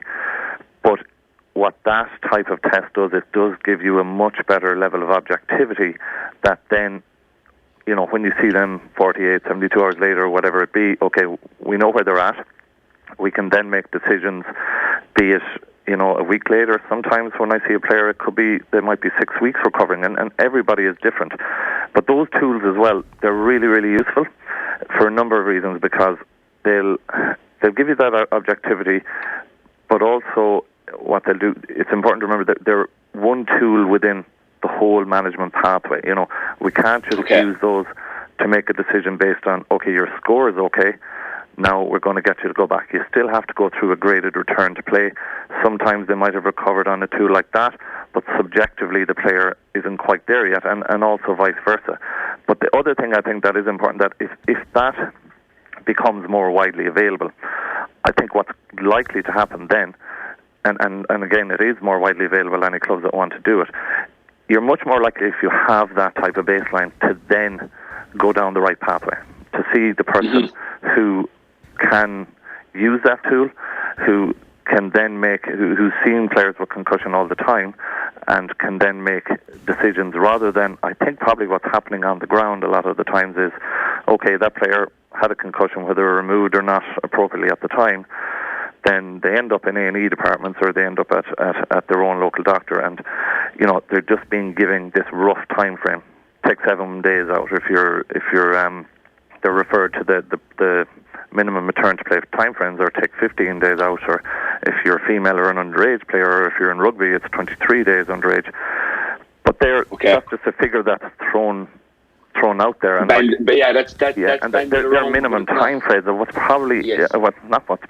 happens at times is they're really for players who are completely asymptomatic and have recovered, and the players getting lost out there that, okay, I'm 15 days or I'm 23 days or wherever I am, I still have headaches, I still have dizziness, and where are these players going then? And that's one of the biggest parts of the network that we're involved in now, is that getting these players, assessing them, getting them rehabilitated, because there are parts of the individualized different concussions that can be rehabilitated, rather than what's probably historically happening is these people are just being told, if they're still symptomatic, okay, you need to take a month off, 2 months, 3 months, and they're not being rehabbed. And I can imagine yourself as a player, Kieran, if you had an injury and you were told to just take time out of a game, you in your own head you'd be going daft, like, I need to be doing something here, so you need to put a structure on it, Yeah, and that study was Impact Pediatric, by the way, by Karen Lillier.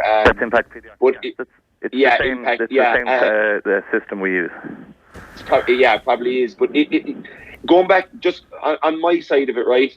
I don't know if I've ever been concussed. I can honestly say that. I've got plenty of bangs into the head. I actually can't say 100% if I was concussed. I know when I was a kid, I got a bad bang and swallowed my tongue, and manager ran in and kind of helped me out there. But it was. You were concussed if you swallowed your tongue. If you compromised your airway, you were concussed. Yeah. That was at a young age, and that was at a young age. But in my adult career, I really, in both codes, I don't know, and that's what I guess my question is, Joe. I've got plenty of bangs into the head, but I'm not fully sure I've ever been concussed at senior level. Yeah.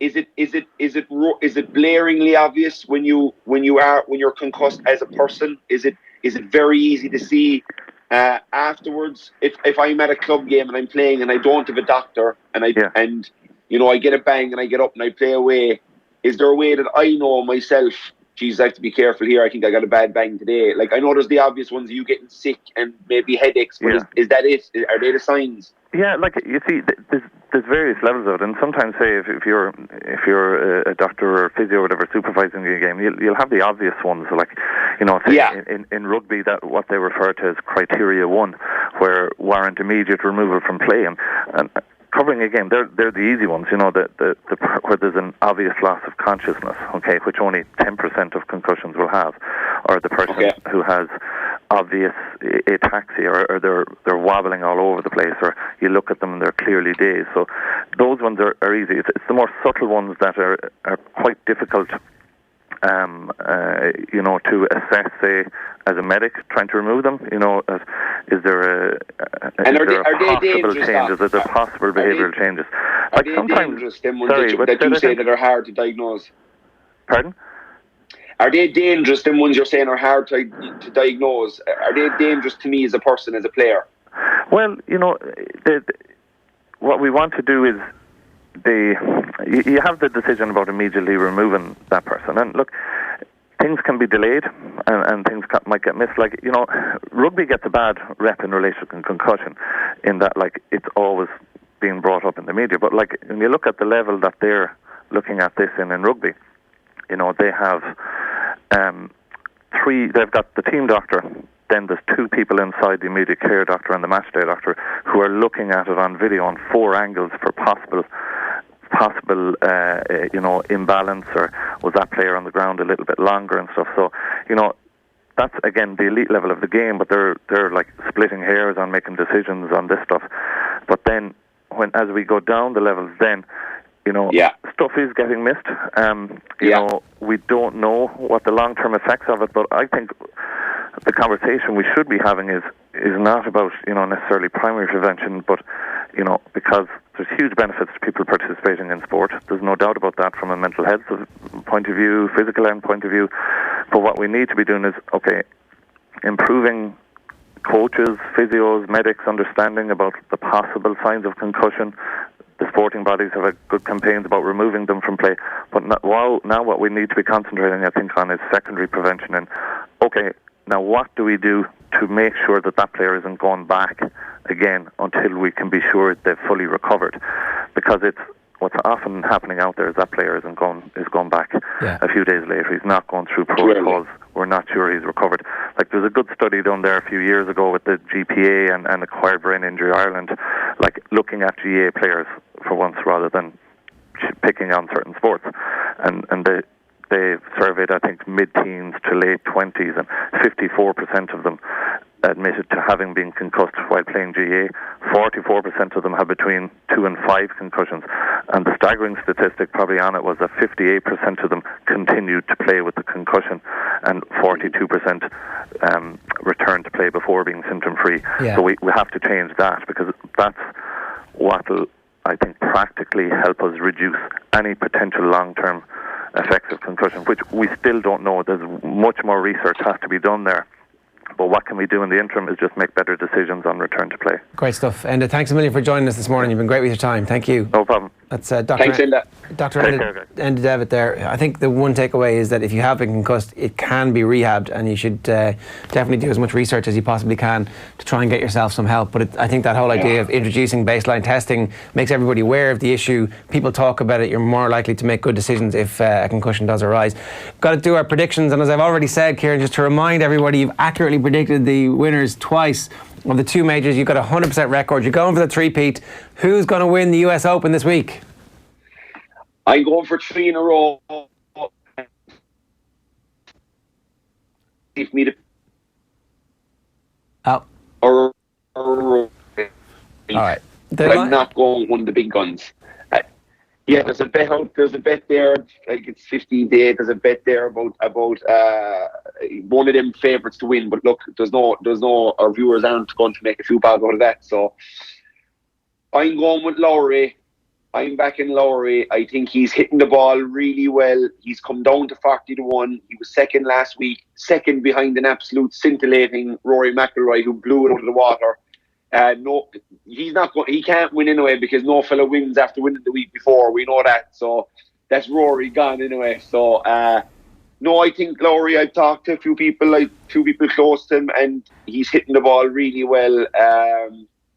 He's new driver. He loves it, and I think he's got the short game to get around there. And if he can be accurate off the tee and get a good start like he did last week. Whenever he's in a tournament, he very rarely lets you down.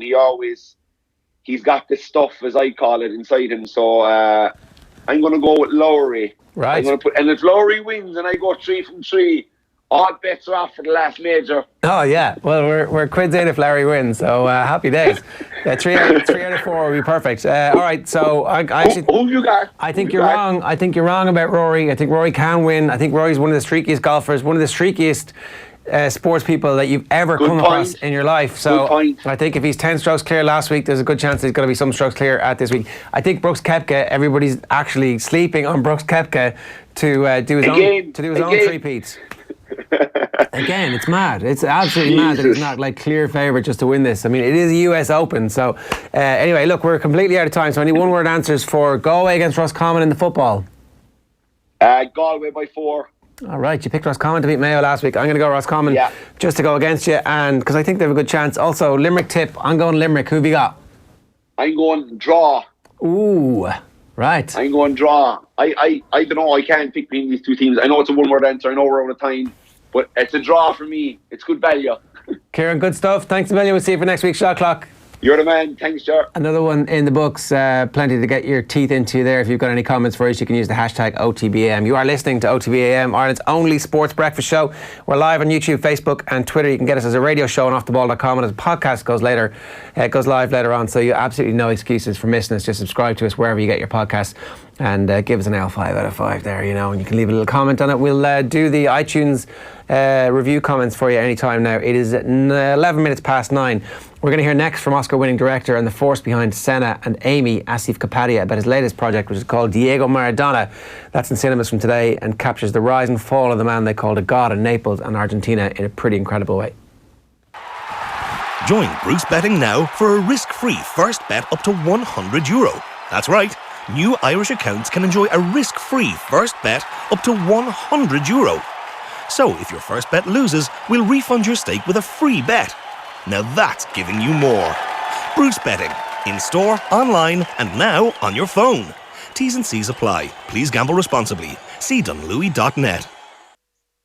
I'm delighted to say that Asif Kapadia is with us in studio now. How are you, Asif? I'm good, thanks. Welcome to Dublin. You've been here for 24 hours. I saw your film in the Lighthouse Cinema last night. It is absolutely brilliant. And the first question I have is, when you go to make a documentary about Diego Maradona, you probably have an idea of how the documentary will turn out. How is the end product in comparison to that idea? Well, actually, I'm one of those people now who goes into a project. I know the character, I know the sort of story, I know what he won, and I know where he played, but I really have no plan. And I make a point of telling everyone, being quite open and saying, I don't know what the film's going to be. I want to research everything. I want to know everything about his life. I want to know everyone who was important in his life, where he played, where he went, what happened off the pitch as much as on the pitch, to kind of get a sense of the character. Then we'll work out the movie. And so that's really how we worked. We went all the way back to Argentina, Argentina's juniors, Boca Juniors, right the way through to, whatever happened 2 years ago, a year ago. So when you make those things happen, those ideas form, and what is the kind of projection of Maradona then that you think is going to end up on screen? This is before you get to your final edit. So the thing becomes, who are the voices? Who are the key people? Who know him? How do I get under the skin? How do I understand his mind? And so it's kind of trying to find the right people. And that means doing lots of interviews, talking to people, looking at lots of footage, trying to work out what the themes are and what are the high points and what are the low points. And essentially, we looked at everything, and then the idea became, well, it's going to be Naples. Naples is where everything happened. That's where he spent the most of his... he never spent anywhere longer than the 7 years he spent in Naples. And that's where he became the best player in the world. He won the World Cup. That's where he takes a team that's about to be relegated and wins a Scudetto in a championship that was really hard to win. And that's also where his problems started. His issues with addiction, his personal problems, his friendships with the underworld, all of that kicked off and became an issue while he was in Naples. How tough was it to get your hands on all that footage? Because there's copious amounts of it, and it's all brilliant. It took a long time. Some of it was shot for a film that his first agent, Jorge Sister Spieler, which is the first super agent, the guy who got him the deal to Barcelona, biggest deal in the world, got him the deal to Naples, again, the biggest deal in the world. He only had one client, who was Diego Maradona. He had this idea in 1981, just before he goes to Barcelona, that Maradona's such a huge star, he's going to be so global, he could be big in America. Let's make a movie about him and we'll bring it out on the cinema screens in North America. So he hired 2 Argentinian cameramen to start filming Diego, on the pitch, off the pitch, following him around. And a lot of our material comes from that footage that was shot for this film. Started in 1981, never completed, and we finished it in 2019. Some of the tapes were on this old format called U-matic. We found them kind of outside of Naples. The other half of the tapes were being kept by Diego Maradona's ex-wife, Claudia, in a trunk in Buenos Aires. Literally, these tapes had not been looked at for 30 years. And we had to find a machine on eBay to play them because, they're not a kind of an industry standard anymore. And that material is what really shows you Diego on the pitch and off the pitch that no one's ever seen before. Even hardcore Napoli fans or Diego fans have never seen this material. What I wonder is, who does Diego Maradona trust? He must trust you to some extent to pull this off because you have, 5 interviews with Diego in production for this film? It's a good question. Who does he trust? I think that's an eternal question. Who's his friend? Who's the person that he can rely on? I would say Fernando Signorini, his trainer, is one of the few people he genuinely trusts and respects and has done for many, many years, and he's in our film. I think apart from that, it's really hard. I think with me, he was a big Senna fan. He liked the film. He really respected the man. That helped, having seen that film and liked it and realised I was going to make a film about him. The fact that Amy, my previous film, had been successful and won an Oscar, just as we were negotiating with him, that helped. But then when it came down to meeting him, I think he kind of is used to sort of putting on a performance. And you ask a question of something personal and he gives you a great answer about Sepp Blatter. That's fantastic. For a lot of journalists, that'd be great. I've got my headline, that'll be on the front page. For me, that's not what I'm making a film about. I want to know about you. I want to come back to this question about your kids or whatever it might be. So there was a point when he got a bit annoyed with me. There's a point when he was saying, you've got a real nerve asking me these questions. You know that. People don't normally interrupt me while I'm answering. People don't normally ask me these difficult questions. But he then said, but for that, I do respect you because you've got the nerve to say them to my face. So it was a bit nerve-wracking moment, but actually it was a key thing that I had to keep pushing until, and he hasn't seen the film yet, that's part of the problem. Yeah. Until he sees the film, I don't know if he even knows what I'm trying to do. It's a really difficult thing to explain the kind of film that the films that I've done before and films that I've made and how they're constructed. There's a lot of stuff I'm sure he's never seen about his own life, or he's never been able to look back with this sort of perspective on what he did in Naples and what happened to him. So I'm hoping to do that soon. I'm hoping to do that privately. I've got to really sit down with him alone in his living room and play and pause and talk and work our way through it. I'd be fascinated to hear you talk about that after that happens. You'd like to think that there would be respect as well from Diego at the idea of the story that you produced. This isn't a glorification of Diego Maradona. This is a pretty warts and all documentation of Diego Maradona. It shows all the highlights as well. It shows what he did on the pitch and how intelligent he was. I didn't know about that. How he changed his style of play when he went to Italy. How he had to kind of develop and become faster and toughen up. Football was nasty then. The kind of tackles that you had to deal with. The kind of there's lack of protection for players like him. The pitches, the injections he had to take just to get through games and seasons. And the fact that a good season in Italy in the 80s was scoring 15 goals. I noticed that. Yeah, mad. Now you score 49 goals and it's a poor season for Messi.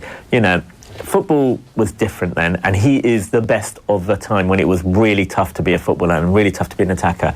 So I think we do celebrate all of that. The way he played in the World Cup, the things that were going on in his personal life, then to go to the World Cup and have that amazing tournament. That's what I'm interested in, I guess, and I'm hoping that will come across well, as well as dealing with some of the issues and the problems, all of which I talked to him about. So when in the film you hear his voice, he's given answers to me about these things that I said, I need to talk about this, this is important, this is part of your legacy. Just to go back then to the idea of a filmmaker making this and the idea of this being the third part of a trilogy, Amy, Senna, both subjects that have passed away, subjects you hadn't interviewed, obviously, whereas with Maradona you get to speak to the subject of your film. It may seem like a very obvious thing to say because obviously that changes the dynamic substantially, but how was it for you?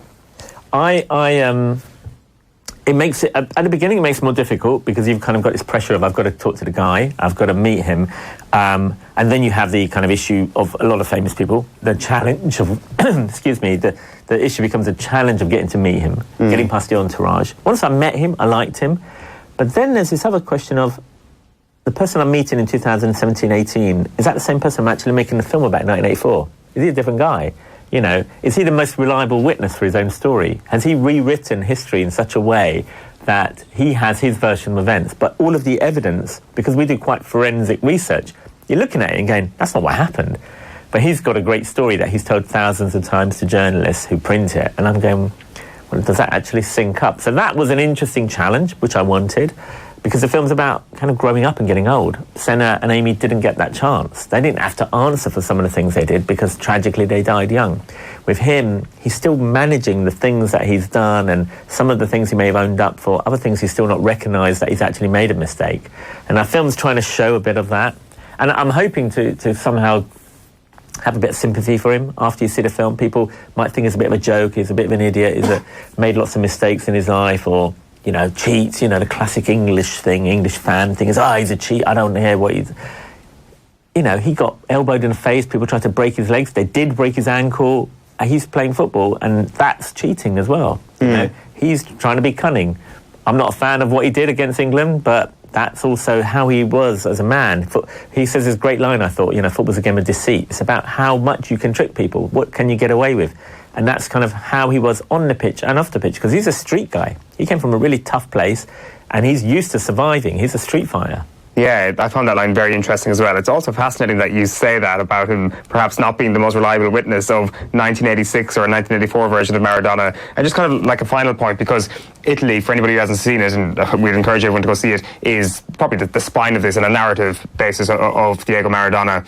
Do you think that Maradona was a victim of his society in Italy, or do you think that the elements of his personal life that essentially tarred his character in some people would have existed no matter where he ended up at that point? I think what kind of history has taught us, no matter where he goes, he's going to go there, bring great hope, do something great, and it's going to go wrong. That's happened again and again wherever he's gone.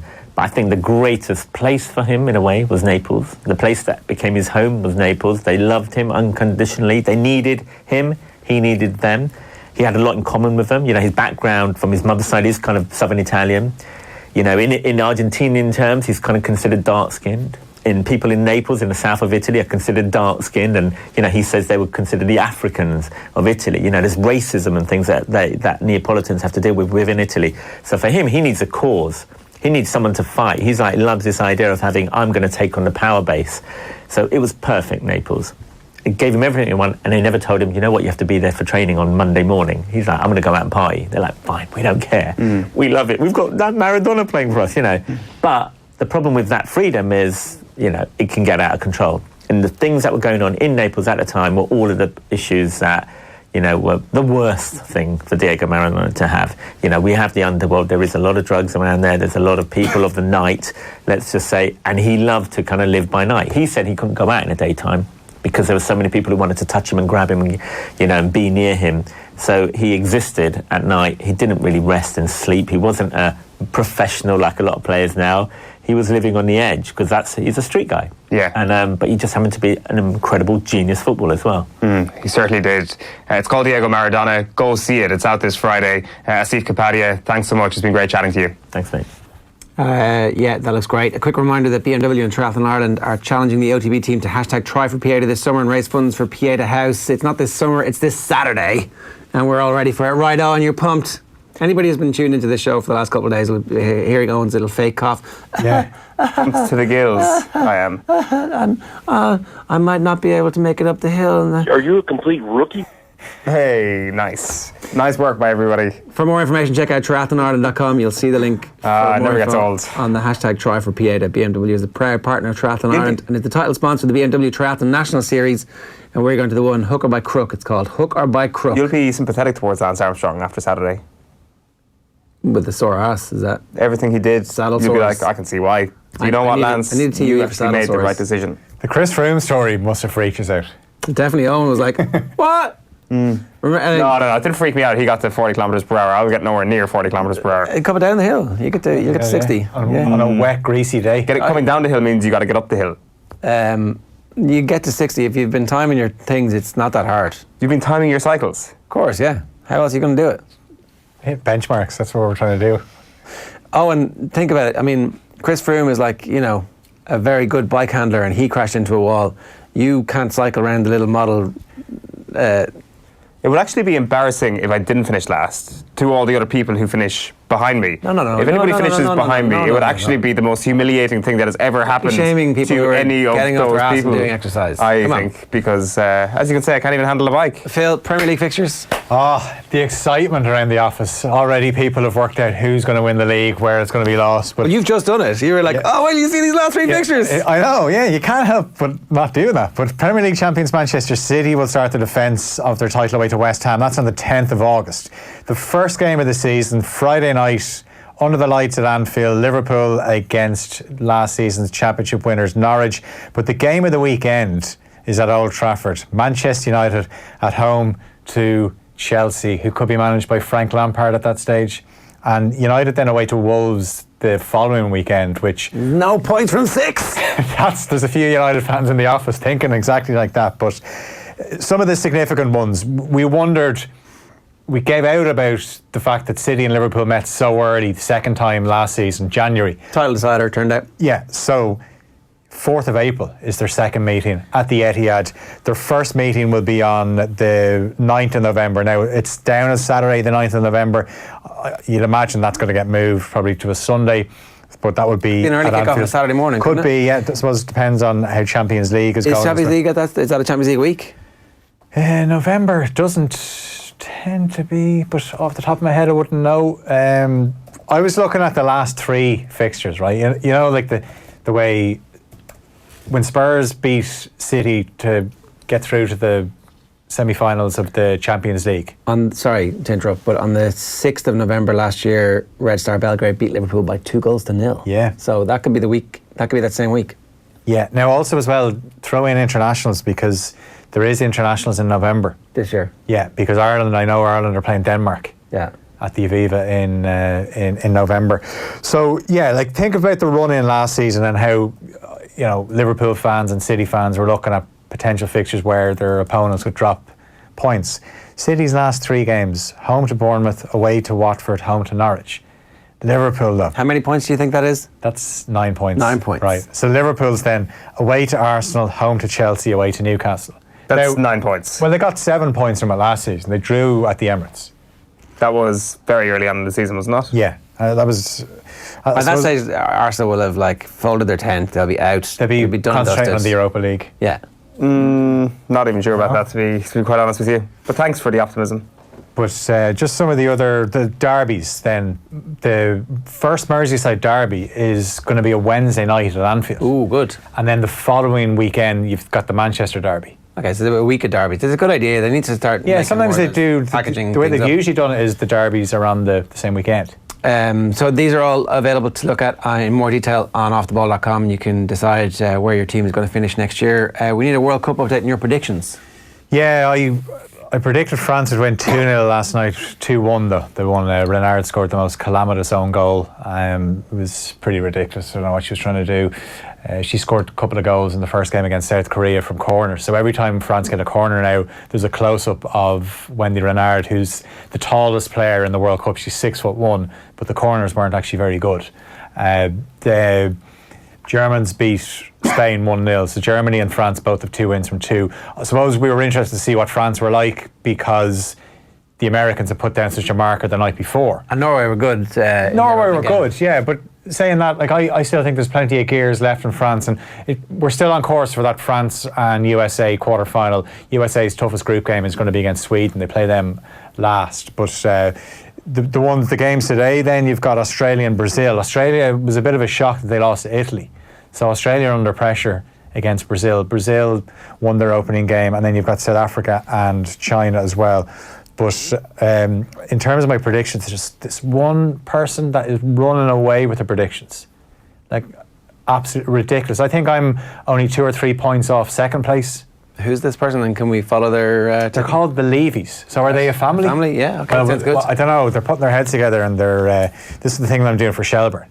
And I find myself now, yesterday, there was goals going in. I'm cheering goals because I want my predictions to be right. That's where I'm at the moment. Good stuff, Phil. Thanks for that.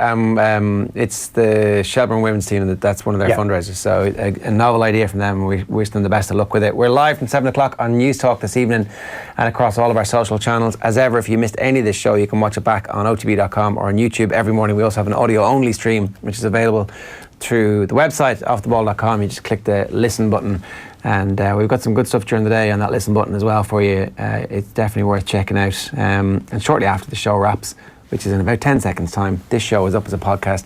The hardest working man in showbiz, Owen, sticks that together for you, knits it together nicely. So the least you could do is give him a 5 out of 5 on iTunes. We'll see you tomorrow. Good luck.